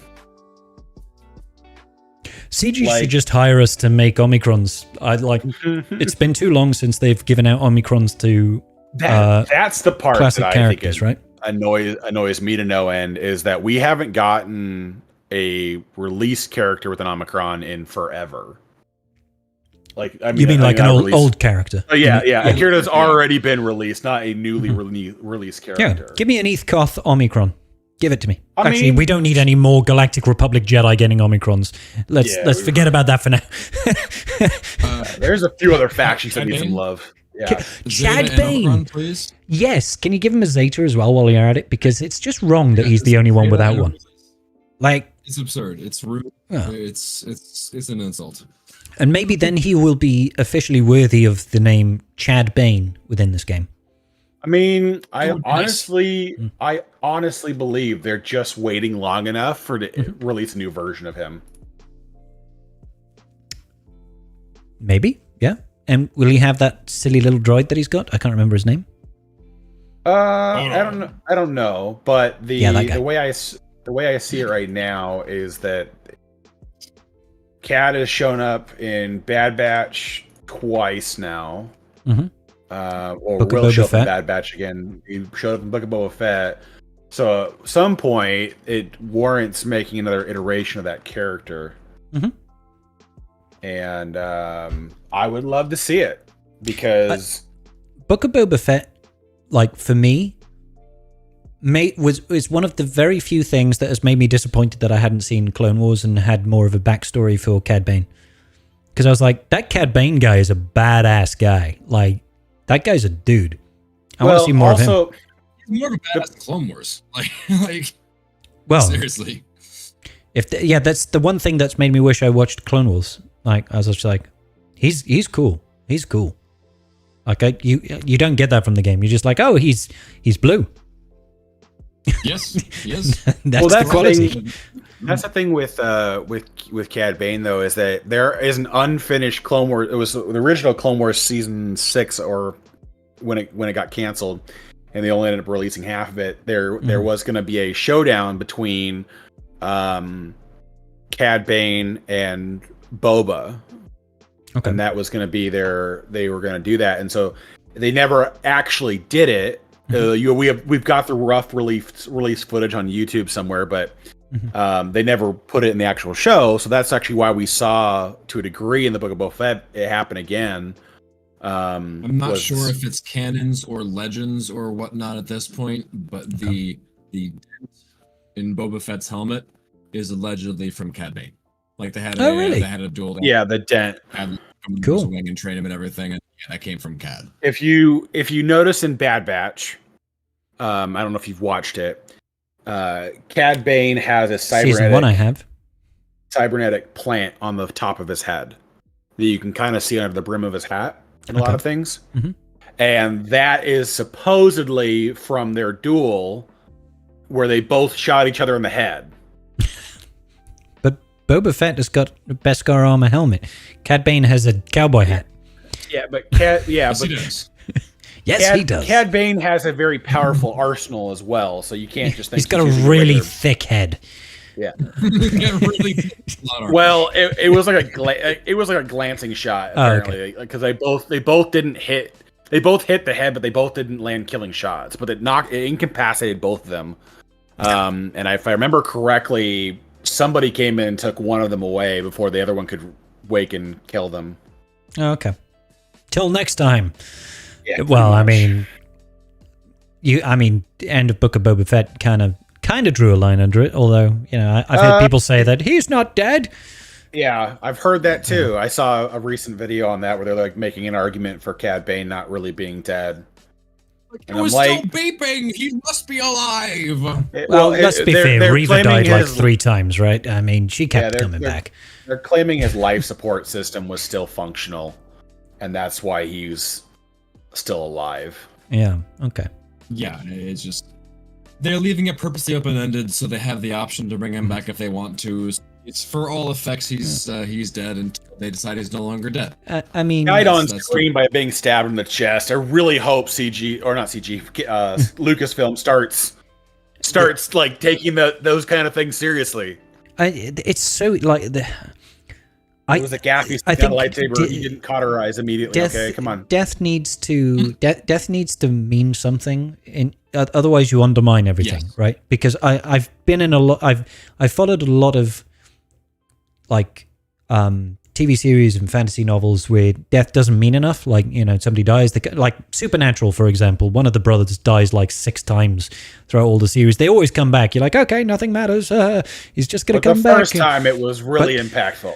The first, yeah, exactly. But you undermine the expectation of the audience if people just constantly come back. And I know that's not necessarily a thing in Star Wars, but I just don't want it to become a thing. If even Game of Thrones, which kills a hell of a lot of people, still brought back Jon Snow. Sorry, what were you saying, Wolfie? I was saying Game of Thrones is like the exact opposite of Star Wars. Just you have the main character you love, well, they're dead now. Go fuck yourself. No one is important. Everyone will die. That's the point I'm trying to make, is like they are very much like that, but they still did it with Jon Snow. They did bring him back. I know that was part of the plot line and everything like that, and it was a really cool plot line, but that's kind of like the show that you really don't expect it to happen, and it still does happen in narrative. So it's like, speaking of bringing people back, yeah, Asajj Ventress has returned. It'll be interesting to see.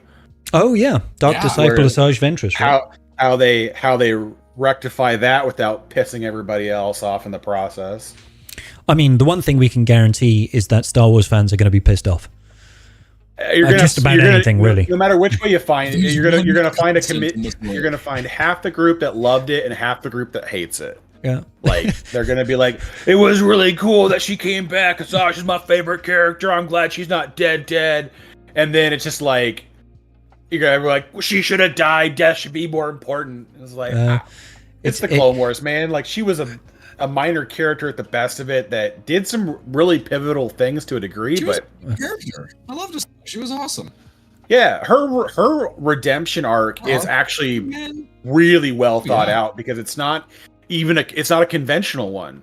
She quits becoming a Sith assassin, quits working for the Sith for Dooku, but gets fired. She goes to becoming a bounty hunter with Force powers. That's kind of cool. So, but she has a bit of a moral code. Like, she's kind of like how Boba Fett is portrayed a little bit in the Book of Boba Fett, where it's like there's a moral code that dictates how he behaves, and she kind of starts adopting this. She's like, I gotta have some belief system, otherwise I'm lost. And so her bounty hunter episode with him was so fucking funny. Oh my god, it was so good, man. I love that. It was such a great offshoot for the Clone Wars content. I almost don't want to ruin it for Scribe, because it's at the end is really funny. In case you ever watch that. Maybe I should do like a watch party and go through the Clone Wars. I know it can't, like, the only reason I've never done watch parties on stream is because I can't help but feel it must be incredibly boring. Because you're just looking at my face. I can't show the content. You can't even hear it because I'll just be in breach of copyright. So it's like you just look at my face while I'm watching something else. It's like you're watching me watch the TV that you can't see. Yes. But you're also watching the TV. But I'll be fine. I'm sure I'll be at least a little bit entertained. I mean, I say that I couldn't get through season 2 of Bad Batch. I couldn't get through season 2 of Rebels. and I haven't even looked at any Clone Wars. I've actually seen some episodes of Clone Wars because Danny, who is a long-term supporter of the channel, from the early days, got me to watch a few episodes over the years. And I was like, hey, that was cool. But it never got to the point where I was like, hey, it's cool, I better go and watch it. Working too many hours each day makes there's watching things for enjoyment difficult. There's a degree of that as well, but the Clone Wars series is relatively rough. For the watch party thing, it's just you have it up, but you also have like a timer going and you have like a countdown thing, so everyone is watching it with you. Yeah. No, I get that part. Yeah. It's like a community watch thing, right? So people can react along with or you. You don't stream it and you just throw it up in Discord and everybody watches your live stream. That too. I mean, yeah, could do that. Yeah. I mean, as an option. What? Actually, no way. This is recorded and going live to YouTube. No, of course we wouldn't do that. Absolutely not. Of course, we would never consider that. That is basically piracy, and we don't engage in such decrepit activities here. I wouldn't download a car. Yeah. That's going back to the old adverts. We had in the UK they were called FACT, the Federation Against Copyright Theft, and one of the videos that used to get this, like whenever you'd rent a video, the old VHSs back in the day, you'd put them in and there would always be advertisements at the start that talks about copyright theft, and one of the lines was, "You wouldn't steal a car, you wouldn't steal a video. Copyright theft is theft. It's a crime." And you're like, okay, well, I rented the video. I paid for it. I've got a temporary license or whatever, right, to watch this. Mm-hmm. But yeah, it's good stuff. It's good stuff. Oh yeah. But yeah. So I don't know if people want to do that sort of thing. I'd give it a try. But like, I just keep feeling like watch parties. The theory of it in my head would be so much cooler if you could actually have it up. But obviously,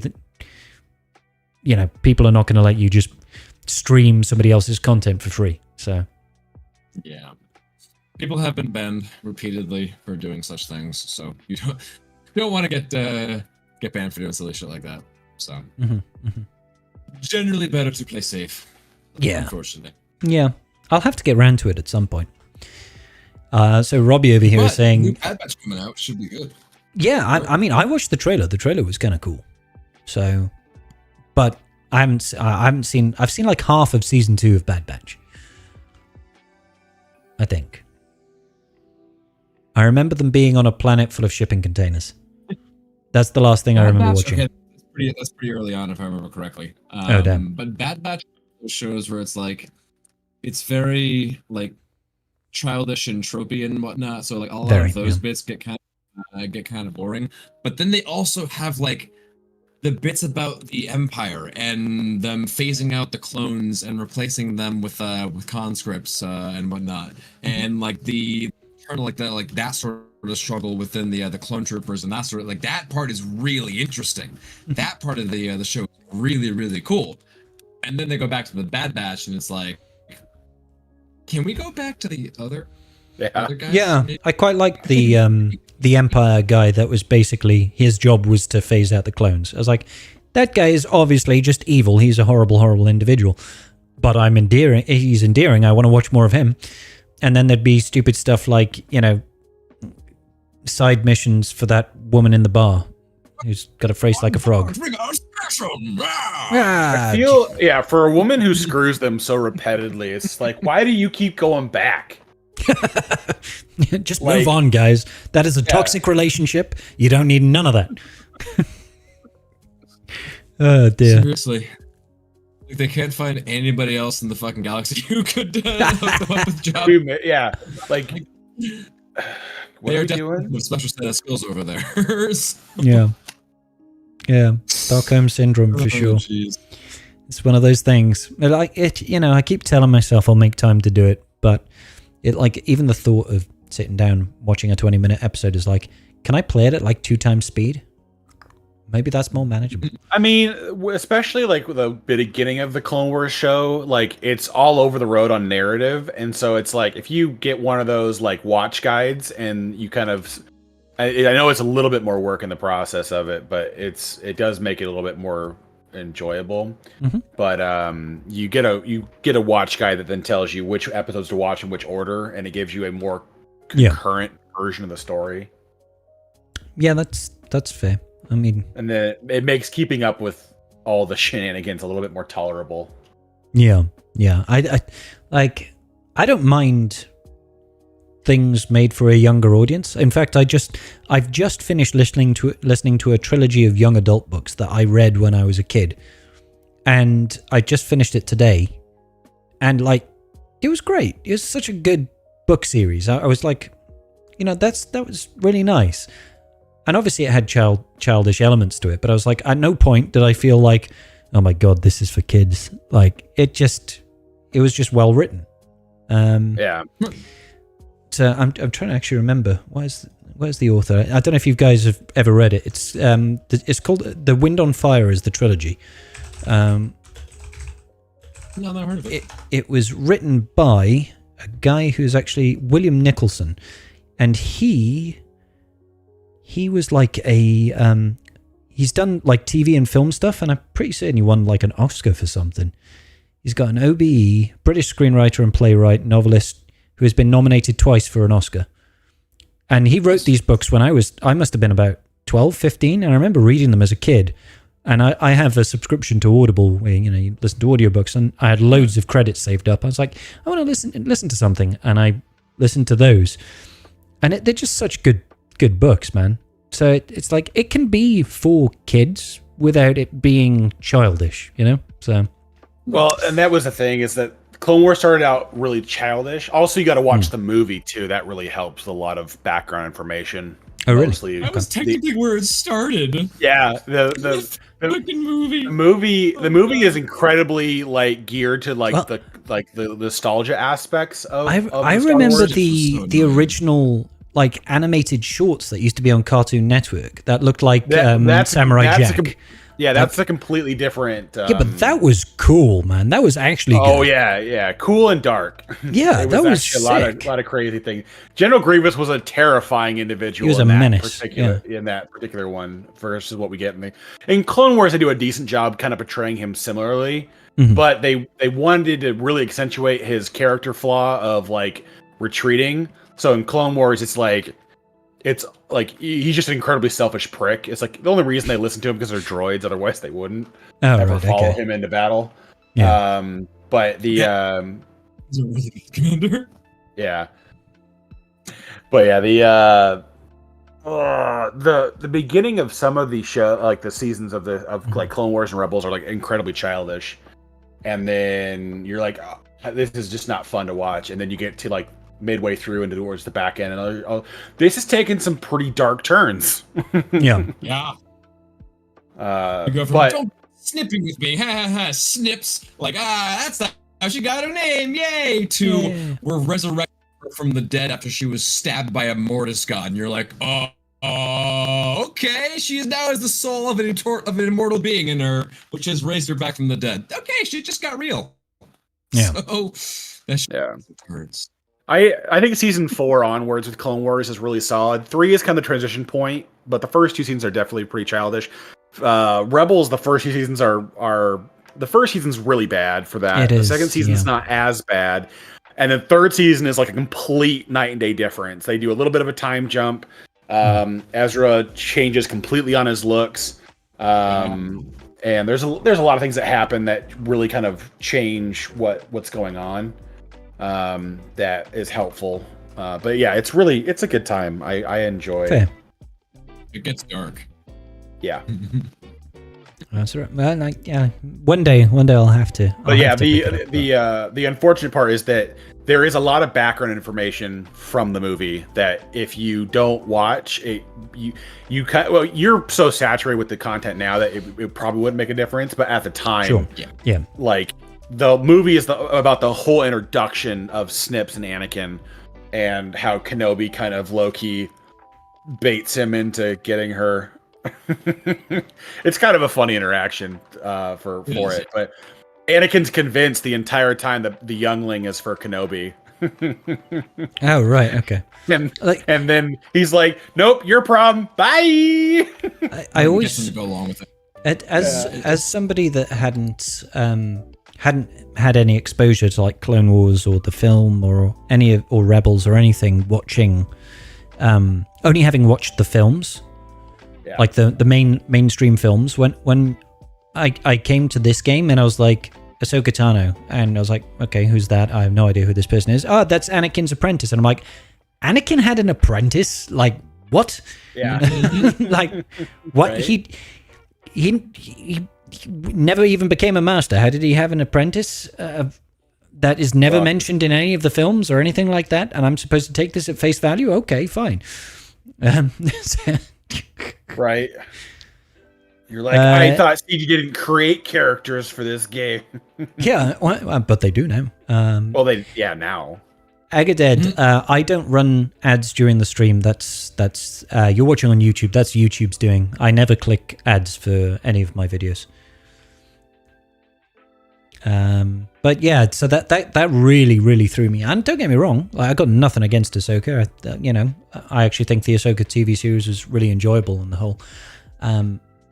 So, and I think she did fine in Mando as well when she was in Mando. But it was surprising to me, but like something that big, you'd think if that was gonna be a thing, it would have been in the films. It's just like, well, and the thing of it is too is that initially, the agreement between Filoni and George Lucas was that she wouldn't survive Clone Wars. Like she was supposed to lead to Anakin's fall. Like she was supposed to be one of the linchpin things for that, which they still did. But when they were writing Ahsoka, when they were writing her out of the show, or not out of the show, but out of like the Jedi Order in particular, the Filoni found another way to change it, and then Lucas was sold to Disney, and Disney wanted to keep her around. So then that's why she leaves the Jedi Order instead of being killed. Gotcha. And then that's what drives Anakin to be so. That's why why the Jedi are so like they do nothing to really help her in the show, and it just kind of seems like it's one of your own, and you're like, our hands are tied. You're caught on camera doing this, and you telling us you didn't means nothing to us. And the only person who tries to step in and help is Anakin. And then it's a really bullshit situation. You're and then security tapes or something. Just like, no, you're just gonna take them at their fucking word. Okay, dumbasses, sure. Just okay. Yeah, it just really showcases like the complete failure of the Jedi Order towards the end of the Clone Wars of what they were capable of doing anymore, because they were so ingrained into the Republic that they couldn't just, hey, this is an in-house matter, leave us alone. It's like, no, this is going to be a public trial. Yeah. So anyways, the entire thing comes out, and then they prove after I think it's a 3-episode arc that she was framed by another person, and then I was trying to save some of that for Scribe just in case. I already knew it was Barriss. Okay.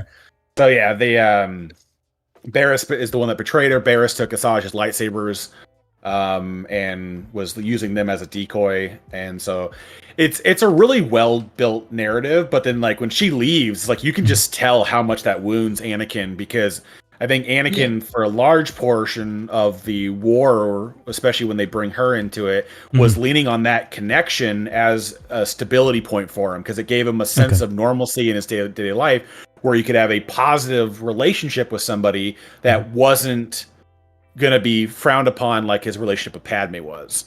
And so when she leaves, you just watch his a lot of his mannerisms change heavily after she leaves Jedi Order, and he becomes a very dark individual. I mean, half of season 6 is spent with him just the Jedi Order. Yeah, but half of season 6 is him committing war crimes. I need to shoot. I'll be back in 2 minutes, guys. Keep chatting. I'll be back. So I fully believe that if Tano had not left the Order and she was still there, then she would have been the only one who actually could have stopped Anakin's fall. Just because of her position and everything. Like she is the only one who would have actually been able to stop that. Not Kenobi, not anyone. It just, but her not being there was the I think what really ended up doing her in or doing him in the end. But yeah, great character and amazing arc over there. But fuck Barris. Yeah, well, and that was like for me, it was such a random out of left field one for them to pull as someone to betray, because our first meeting of Barris, she is the dead set like Jedi way devotee who's just like, I am one with the Force is one with me. Whatever happens. That's why she's perfect. Life is all like, that's, and that's she's like, why. She's so deep in the Kool-Aid. She's that perfect mindless drone of a something who just doesn't think, doesn't whatever. It's just, well, I mean, I will just accept and I'll be one with the Force now because I did my job. It's like Ahsoka's like, fuck you, let's get our asses out of here. She's like, I am one with the Force. I did my job. Like, no. Yeah. So like she definitely I think is the perfect one to have done to been that fall. The one who funny part. To falling for that and actually like thinking that somehow blowing up the Jedi Temple would have been a solution to this in any way, shape, or form, because that's again truly insane thinking that would have solved anything. And then, but she seems like the perfect one to do that. And then you've got Ahsoka looking back on like, I saved your life multiple times. Like I saved your life on Geonosis. I saved your life again when we left Geonosis. Like. And we got on that little medical frigate, and there was little brain worms. Like, so many things were just like, you keep saving her, and then she's like, but you're the one to frame for this, so die, please. Barris sucks, man. Yeah, I fucking hate Barris. Like, Barris is such a weird character. Not particularly popular in this chat, I can see. I mean, not a fan. She's really good in the game, though. I mean, she's a great character. That Zeta. That Zeta is useful. That Zeta's obnoxious, man. Like watching GL heal for everything. Yeah.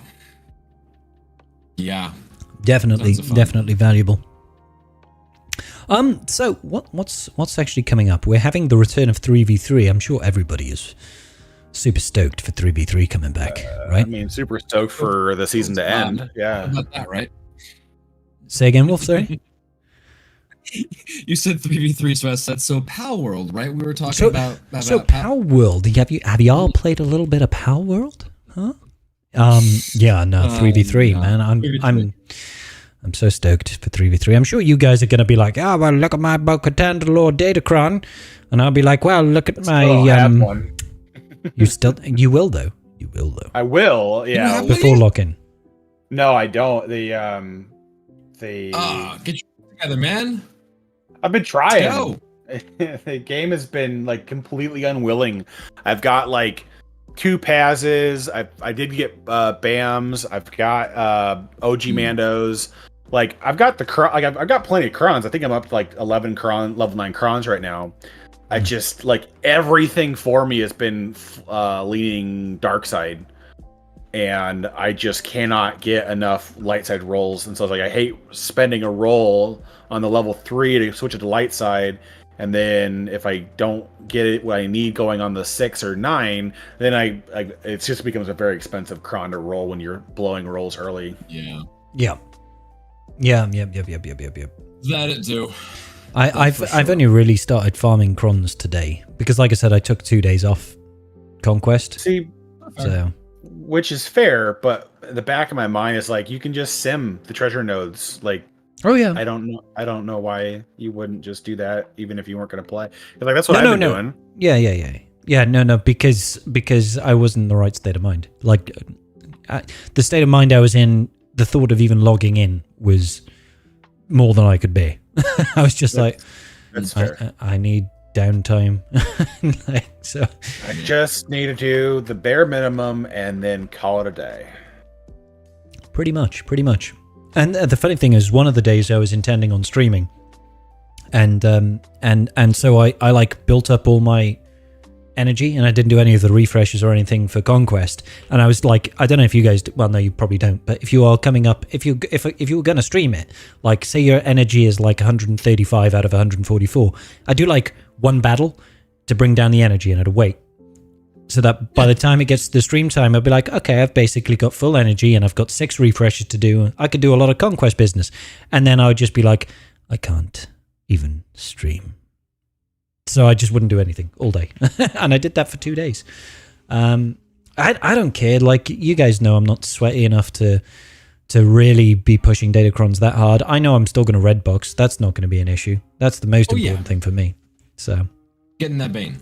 Yeah, I'll get that Bane. I'm looking forward to Bane. I used his desperate for my Tambor replacement. I used the consumable, and he's a monster. He's a monster. Well, that's a Relic 9. Oh, Bane, I know. yeah. I know. But I'll be taking him to at least Relic 8. So he's still gonna. I'm hoping he'll still be pretty monstrous, even if you just get yeeted at the start of battle. It'll still be good. It'll still be good. Yeah, I guess he's not immune to insta-kills, which is unfortunate, but at least he's still got all the bonuses that stick on C. It would be quite nice if he had, like a locked instant kill immunity, kind of like Ben at the start of battle. Yeah, I'd like 2 turns, something like that. Yeah. Absolutely. That would be nice. Trick the stupid AI on defense. Yeah, get them to waste that first yeet. Yeah. Exactly. Wouldn't it be funny if she just like yeeted C? You're like, hey. Wait a minute. Hold on. I mean, Bane's gonna do so many crazy things with that 100% turn meter gain. Like, it's gonna be nutty what that character will be able to do. It's like even without having it, like JMK is still gonna be like stupid, annoying. It'd actually be really funny if since Bane's not a tank, I wonder if Cat will try to leap C instead of Bane, because you're not forced to target them until they have the deception on them. Yeah. So she might not have it immediately. Yeah. Well, I don't think you'll get it on her in time. It's a 50% chance unless it's hard coded, and generally speaking, when they code the AI for stuff like that, it's only coded like for the characters at the time that character was released. So unless it's coded to be yeet the weakest character on the team, which wouldn't make sense, then it could well be that she goes for C, which would be quite funny. Yeah. Unless, of course, she is deceived and then she'll have to go for Bane. Well, C will be the weakest character because of Bane's just insane stat gains. Well, like, Bane doesn't have the GL unique. That's true. The 80%, 90%, depending on your relic level, I guess, or in my case, 70%. Well, get you damn shit. I know I should. It's one of those things, but instead, I'll tell you what I did, Wolfie. So Relic 9 Gar Saxon. Yeah. Worth it. And Zeb and Kanan and Savision. Hey, have you at least got ISC to R3 yet? He's not there yet, but once I've done Keller and Beck and Paz and Grogu, I could do that. Maybe. It could happen. Them to Relic 5. Nice. I'm working on the Mandalorian Crown for them. I really should. This Datacron set would actually really help that team. So it really is. They're gonna do some nutty things. 400% defense to offense, and then true damage based on that's gonna be. No, the Mandalorian one for the stacking offense. Oh. Wait, are they Mandalorian? Yeah. Gar and ISC. Yeah. Gar and ISC. They're Mandalorian. Offense. Yeah, but you just need a Relic 3 ISC to activate the crown. Yeah. So I just do that. I do that. And should I open up the game and do that now? Apparently, I was in a battle with something. Yeah, right now. Let's do that right now. Don't want to take too much out of you. Oh, yeah. It's good. Where's my ISC? But, yeah. Bane's gonna be a monster. ISC, you're going to Relic 3 right now? Oh, do it. I'm doing it right now. Imperial Super Command Nerd. Oh, no, I can't do it because I don't have the finisher piece. What am I missing for the finisher piece? Medium. Cannot see what is happening. No, we cannot. Oh, I need 10 more Armortech HoloTens lens prototype salvage. Is any of that available? It is available. I can do it. Yeah. We got the things. Yay, stuff and things. Woohoo. Thank goodness for raid mats. Thank goodness for stuff and things. Thank goodness for both stuff and things that we get from raiding. Yay! Relic 1. Relic 2. Ooh, Relic 3. Ooh, So we did it. He can go alongside my R9 Gar Saxon. Yay! Maybe I'll be able to beat stuff with it. Who knows? Who knows? Get rid of that. Get rid of that. So I spoke about this in my patron chat earlier today, but as I've had a few more video views on my YouTube channel recently, I've had a number of sponsors reach out to me about sponsorship opportunities. One of them that I had through my emails this morning has to be the most interesting one. It was a sponsorship. Raid Shadow Legends. No comment, but a different one that I will comment on. That's not implying that. No comment. A different one that came through my inbox was, we're a company that produces stationery, and we think that your audience would really enjoy our products. We would like you to have this product featured in one of your videos. And they sent me a link, and it's Tupperware. And I'm like, hey, did you even like look at a video on my channel? It's like plastic boxes with like, how am I supposed to advertise this, and why? With full conviction When you and have gusto. too many mods, where do I store them? In my Tupperware. Yes.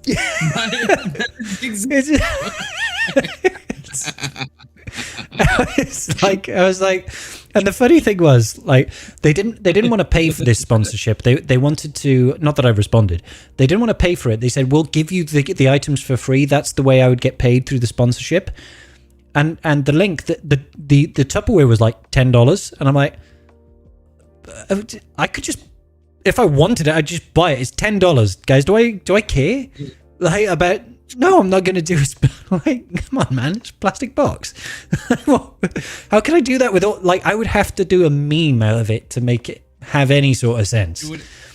It would like the only thing legitimately you could possibly use that for would be keeping Smudgy's Dreamies fresh. Dreamies. Like, that yeah. would be it. You're like, look at all the Dreamies, and Smudgy loves his Dreamies now forever. Yeah, and then Indy would come around and eat my hand. Yeah, it would be the perfect ad. So I think if they do actually watch any of my content, and they happen to just so watch this podcast at some point, they'll be like, that scribe, put him on the blacklist. We're never going to sponsor him ever. How dare he make fun of our Tupperware boxes? Aren't they both attractive and functional? To be clear, this is not the sponsorship. Video, good. And roll the clip. This episode of Tribe Talks is brought to you by Tupperware Extraordinaire. It's really not. Imagine you just stop talking and you're like, and that was my 1 minute of allocated time for talking about Tupperware. And here we go, guys. Here we go again. Going down the only road I've ever known. Carth, stop it. You know I can't resist a sing song. Yeah. So that was interesting. It gave me a bit of a giggle this morning when I read that email. I was like, ooh, sponsorship opportunity. And I was like, oh, no. I don't even know how I can.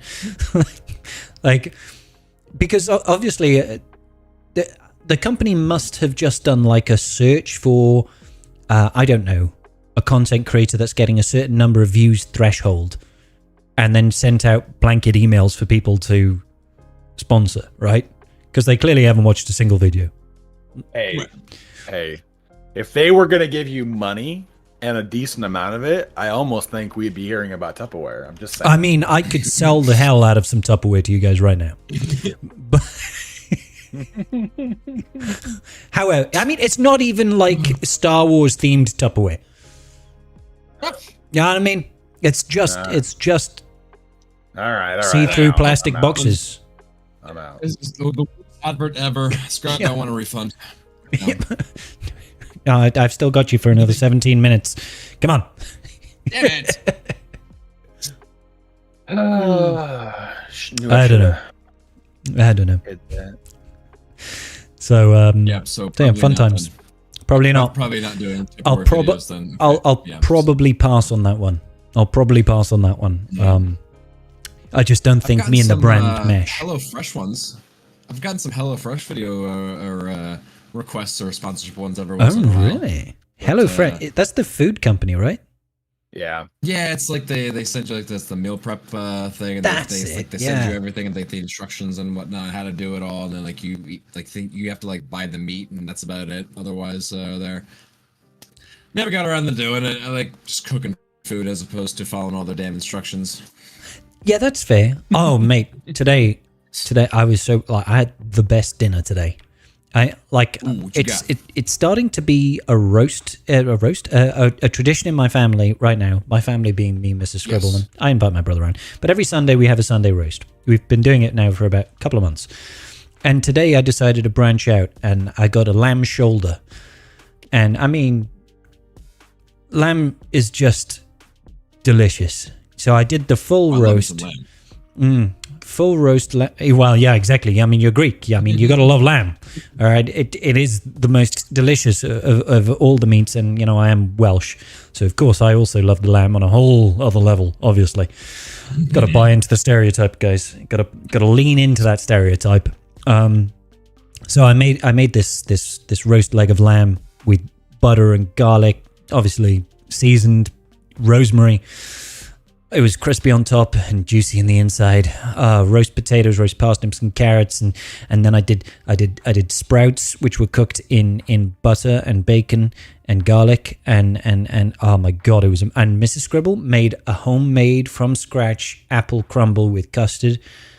I was like the happiest man on earth this afternoon before the stream. Now I feel like this is how you get Wolfie and I to show up to your house.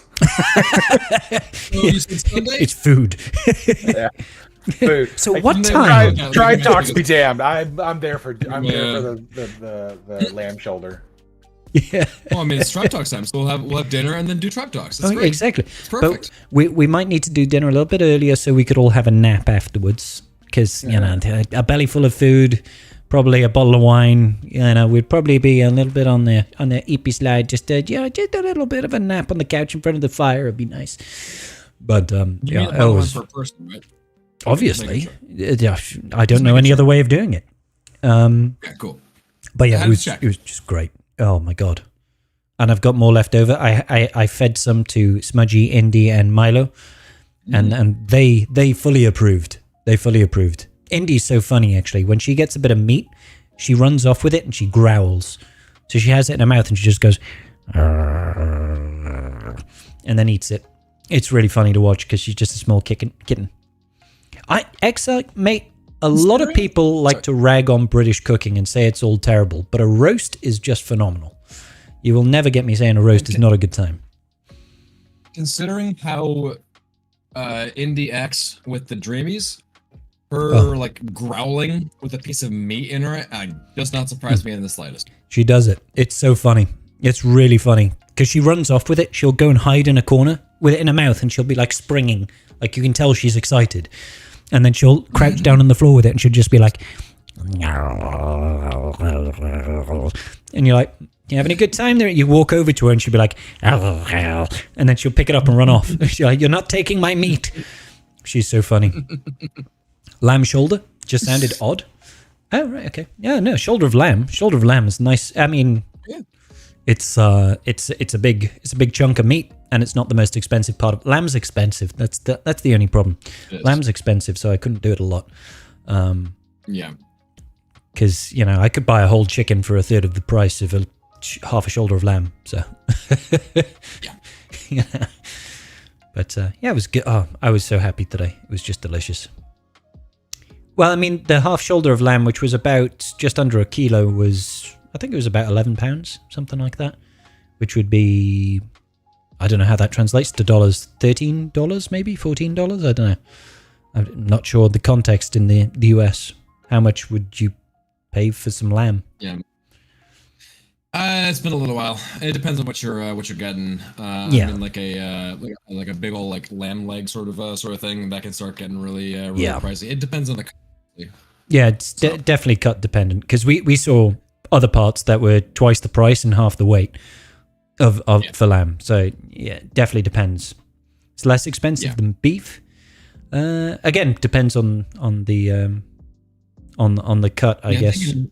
At least by me, I think in general, beef's would be less expensive than lamb. But some cuts are just immensely more expensive than other ones. So yeah. Unfortunate, but that's it is the way it is. Unfortunately, yeah. You want to have nice food, you got to pay for it. Yeah, I mean the thing is like I'm not against a little bit of fat in my meat. You know, I think it can be. Fat adds a lot of flavor. It carries flavor. Obviously, you don't want like 90% fat. Because then texture-wise is not great, right? We need to make a special cooking episode. Apparently, today on this Star Wars Galaxy of Heroes podcast, what would the heroes eat if they were visiting Minneapolis? Well, I have no idea what a Minneapolis meal would be like, to be honest. But no idea. Well, somebody from the States would have to find out for us. I always forget, Wolf. Where are you Jersey. based? Jersey. Ah, Jersey, yeah. See, I'm sure Jersey has got great culinary foods, right? Oh, yeah. Hell yeah. Absolutely. Hell yeah. Be good. We're like at least 40% Italian, so I mean, we're fine. Oh, well, it's at least 40% really good then. So, Juicy Lucy in Minneapolis. Am I even pronouncing that correctly? Is it Minneapolis? Yeah. Yes. That's right. Nailed it. I'm so good at this speaking. Got him. You're so good at English, Scribe. It's like I've got a degree in English or something, which I do. But hey, I'll be honest. One of the modules on my English degree course was not how to pronounce different states in America. So I just nailed that one all by myself. Oh. Yeah. Okay. Yeah. Well, it's not a state; it's a city. But well done. That too. Yeah. Hamburger with the molten cheese in the middle of the patty. That's a Juicy Lucy is a hamburger with molten cheese in the. That sounds delicious. Ooh. Yeah. Down. Go Cubs can show me around if I'm. Well, thank you, Ryrock. I appreciate you for volunteering Go Cubs to be my chauffeur.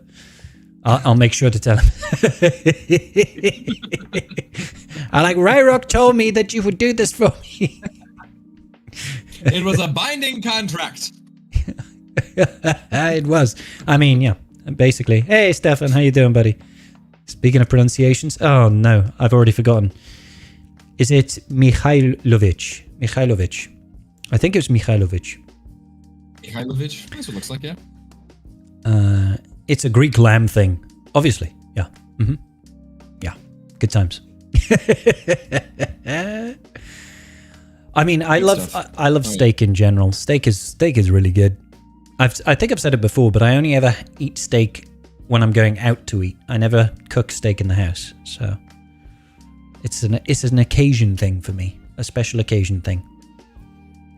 Hey, yeah. I pronounced Mikhailovich's surname correctly. Go me, nailed it. Hey. Proud of you. I'm proud of me too. On this Galaxy of Heroes podcast, we've at least spoken a modicum of Galaxy of Heroes stuff and things. I mean, I'm only really looking forward to trying to get a BAM Omicron, Datacron done, because it's one of the few ones I can engage in and enjoy. So we were talking about that a little bit last week. I missed out on that one last time because the BAM cooldown reduction cron. It was too good, man. More, yeah. I don't know if it was better. It was just so good. It was so reliable. It was just much cron to have. Definitely, especially going into threes as well, because like Whistling Birds is a lot harder to get 20 stacks in threes. So it's like, yes, birds kind of suck in threes. Yeah, there's probably a Mole Mando's BAM thing that you could do that could probably make use out of it, but I don't think I want to wreck teams like that so much. So, right. Yeah. It's a hard life. But yeah, now I do have a Relic 3 ISC, so I can have some fun with those. Just need to mod him correctly. Whoa, we're gonna start modding things correctly. Okay. Let me wind back. I'll put some mods on him. I mean, if you don't mod him for just an ocean of tenacity, I don't know if we can be friends. That's just for the gas counter. Well, I mean, there's going to be tenacity on these crons, right? There is, yeah. Oh, there's going to be tenacity on these crons. You can make up some there. Yeah. Yeah, I think I've got like 6 crons so far of this new set. None of them at level 9. So I'm very much early days yet. I really need to get rolling on these crons because what is it? GAC lock-in tomorrow? No, lock-in's Tuesday. Yeah, so it starts tomorrow. 24-hour lock-in. Yeah, so tomorrow. Yeah.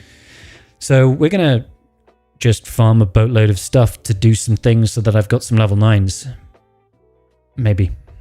You don't need that much time to max out the conquest. I think you only need like 4 days.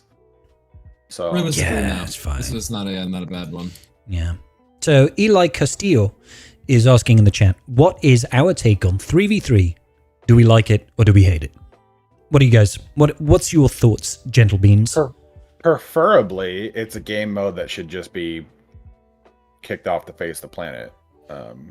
Put it in a box, wrap it in titanium, throw it to the bottom of the ocean. Is what you're trying to say?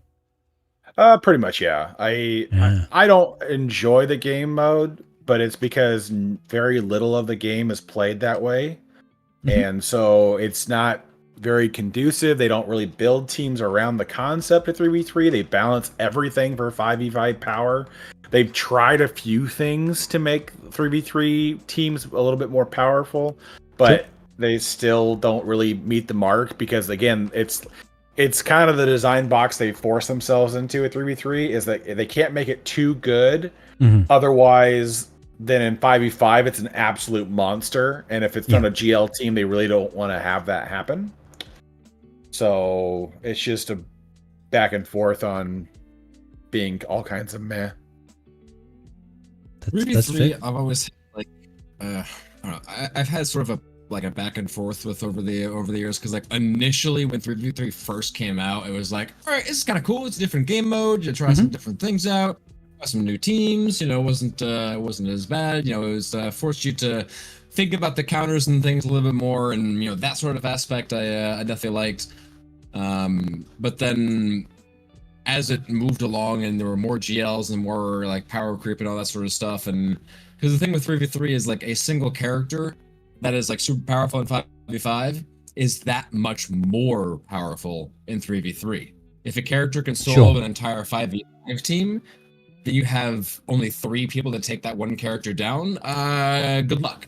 Yeah. Some of these teams, try cleaning up a solo Ray on defense. You only have so many options. Oh my god, yeah. Certain things do become horrendous in 3s, don't they?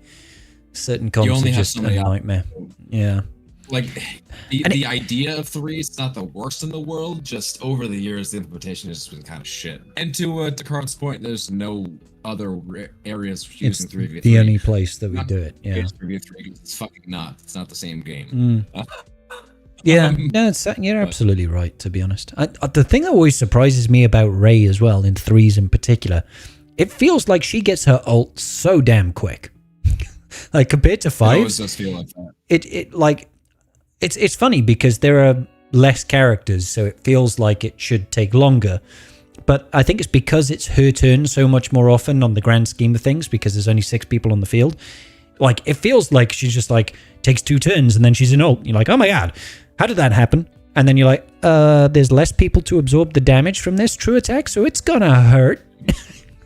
Yeah, right. She's one of those GLs that really, really shines in 3v3 as like if your one counter doesn't work, then you're eating the shorts.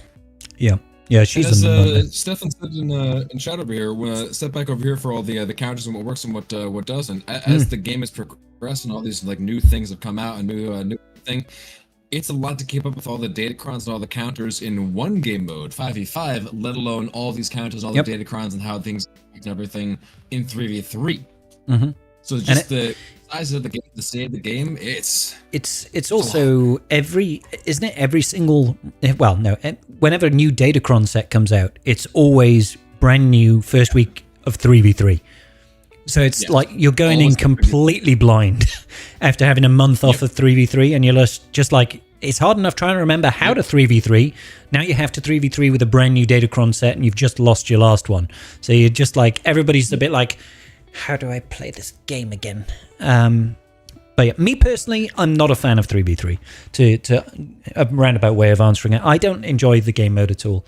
I feel it is a lot more volatile than 5v5, and it snowballs quickly. As soon as you start, like, if you lose a battle or two in 3s, that can just be the end of things immediately. Where in 5s, you can usually get away with a drop or two in GAC and still full clear or still manage to eke out a win. In 3s, I feel personally like you lose 1, maybe 2 battles, and then all of a sudden, that's it. GAC over. It's just like, no, you can't do anything now. Like, that you needed that counter to work for that team, or you're boned. At least that's how it feels like to me. Maybe I'm just making excuses. So I don't particularly enjoy 3s. I'll still play it. I'll never be one of those guys that signs up and just doesn't engage. I'll always play every single GAC match. I think the only time I didn't might have been around Christmas time when I couldn't stream or anything, and I was just like, you know what? I value my time more with my family at the moment, so I'm just not going to play this. So maybe you'd go in and get your 65 banners or whatever from a battle and call it a day. So I think 3v3 is more enjoyable when you're not at the top end of the game, where the saturation and power is more equal. When there's a lot more uniquenesses in when you're, because like 3v3 is more fun when you have a challenge, but not like just 19 GLs to face. Yeah. And I feel like that's really what ends up happening a large portion of the time inside of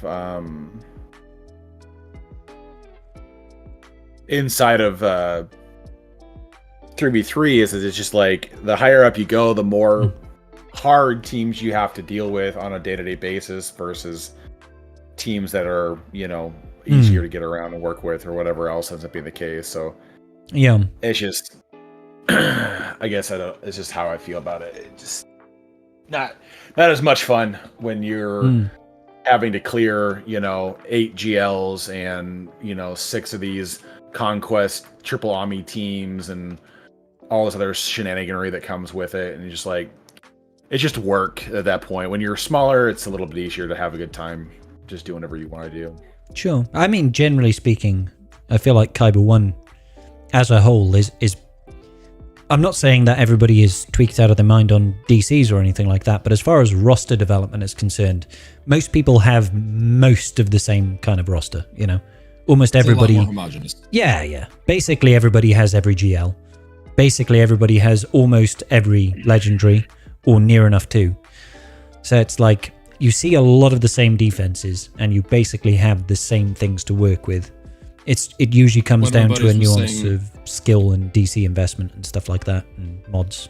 One of my buddies was saying he basically scouts his opponents by going and pressing the little button in the top right where it sorts your roster by backwards and seeing what they don't have. Because it's easier to go and say, okay, it's like they're missing these teams. They don't have Night Sisters. They don't have their Phoenix up and running. Okay, cool. So I can plan around that. It's like that's a lot easier. That seems like quite an easy way of figuring it out, to be honest. Because at that point, it is a case of what don't you have rather than what do you have. Obviously, there's more nuance to it, but if you want like an easy, high-level view of what can work and what couldn't work, that's probably a good way of doing it, to be honest. So, yeah. I will quite happily not do 3v3 when it goes away, but I think it's going to be here to stay, right? I mean, CG's not a huge fan of backtracking on content they've released into the game, so I don't see that going anywhere anytime soon. Unless they completely reform the GAC as a whole, I don't think they just straight up say no more 3v3. Yeah. They have 3v3 Omicrons. People have invested in that sort of stuff. I don't think they can reasonably. I genuinely don't think we'll ever see a 3v3 only Omicron ever again. I think it'll be like Captain Rex, where it's got there's a 3v3 version and there's a 5v5 version. I don't think they'll ever do just 3v3. Because like Afra's the shining case in point of like, well, screw you guys. Like That's like she is the most ignored GL or legendary character right now because a lot of people just don't find her that big of a game changer, and she only works every other season, to complete effect. And then of course the 4 months her Kron's available, then she's powerful, and no matter what you're doing. But it's like she's not a great team without that Kron support. So I just find it to be less than ideal. Yeah. It's a funny old world. So I'm not looking forward to floundering this next week in GAC, because the first week of 3v3 is always the worst, because it's just like, how do I even... You can't properly scout either. You have to learn all new stuff, all new datacrons. Yeah. We'll skip this. No, we won't skip the first week. But obviously, it's just going to be a bit of a nightmare. We'll see what happens. Sometimes you get lucky and have fun matches. I imagine I will, because I went 0-3 in the last week of 5v5. So I'll probably have relatively straightforward 3v3 matches coming up.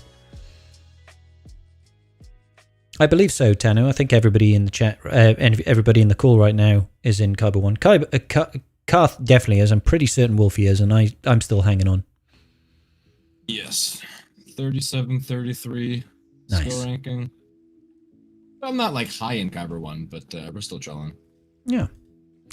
You're Kaiba 1ing, which is the important part. Indubitably. Yeah. You need those extra 20, 25 crystals a day. I can't remember how much it is over Kaiba 2. 20? It's 40, 220 to 260, I think, if I remember correctly. No idea. I can't remember, but it's good. Yeah, what am I? I'm just saying now. I'm 3656 currently, and I think 3610 is the bottom end of Kaiba 1. So just about hanging in there. And that's after going 0-3 last week. So I was pretty good. I think I was like 3790 or something like that. I think it was like top 500 or something.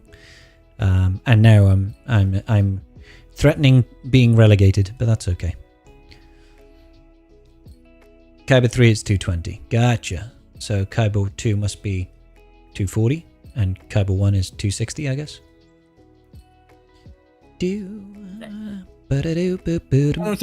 Ooh. Nice. Nicely done, Tanu. Nicely done. All right. Anything you guys want to catch up on before we call it time on the old Tribe Talks? No, I've had a couple of weeks recently where I've had like some very close matchups over there. Yeah. We've had so many times recently that we've been seeing people we know in GAC rankings and everything like that. I'm itching for another live battle. It's been me too, man. I can't even remember the last time I faced off against Fredo, didn't I? That was the last time I had a content creator matchup. But we couldn't arrange a stream time. It was good fun. Yeah, it's good fun. But it's been a while. I remember the years ago. I faced Cubs and DB and Black Mamba. Those are three of the content creators that I faced. Way back when. I beat Cubs and DB, and I got my ass handed to me by Black Mamba. But yeah, it's been a while. They're always fun when they do happen, but they're so infrequent. I do wish we had a means of being able to make leagues and seasons of our own, so we could actually... That would be great content, I feel, if we could have our own custom-made GAC matches. No rewards or anything, just let us do it free form, Would be fun. Yeah. How about you, Karth? Anything you want to bring up? Oh, I don't think there's much to bring up. It's kind of I mean, we're waiting, really, aren't we? The unfortunate part of where we're at right now with the game is we've only had one release the first month of the year. There's been a new Datacron set. There's no new Conquest unit yet. There's nothing really looking forward to besides complaining about how they release Bow. And we've done that a little bit. Yeah, we've done that plenty. I mean, we've done that for about a month and a half. So yeah, so it's like there's just it's just gonna be what it is. I mean, whatever. I mean, her power level's off the freaking charts against like very specific awesome. teams. Mm-hmm. But I've been Leia with her. Huh? Bo. I've been using Bo against Leia. Oh, really? Nice. That's well. cool. Once the Drogon Krawn disappeared, Bo now stands a chance. Like like Bo, like this is the one thing about CG that I'm starting to get annoyed with. Like it's something we needed for a while, but now we're too far into the weeds. We need a course correct going the other way. We need to make defensive teams good again.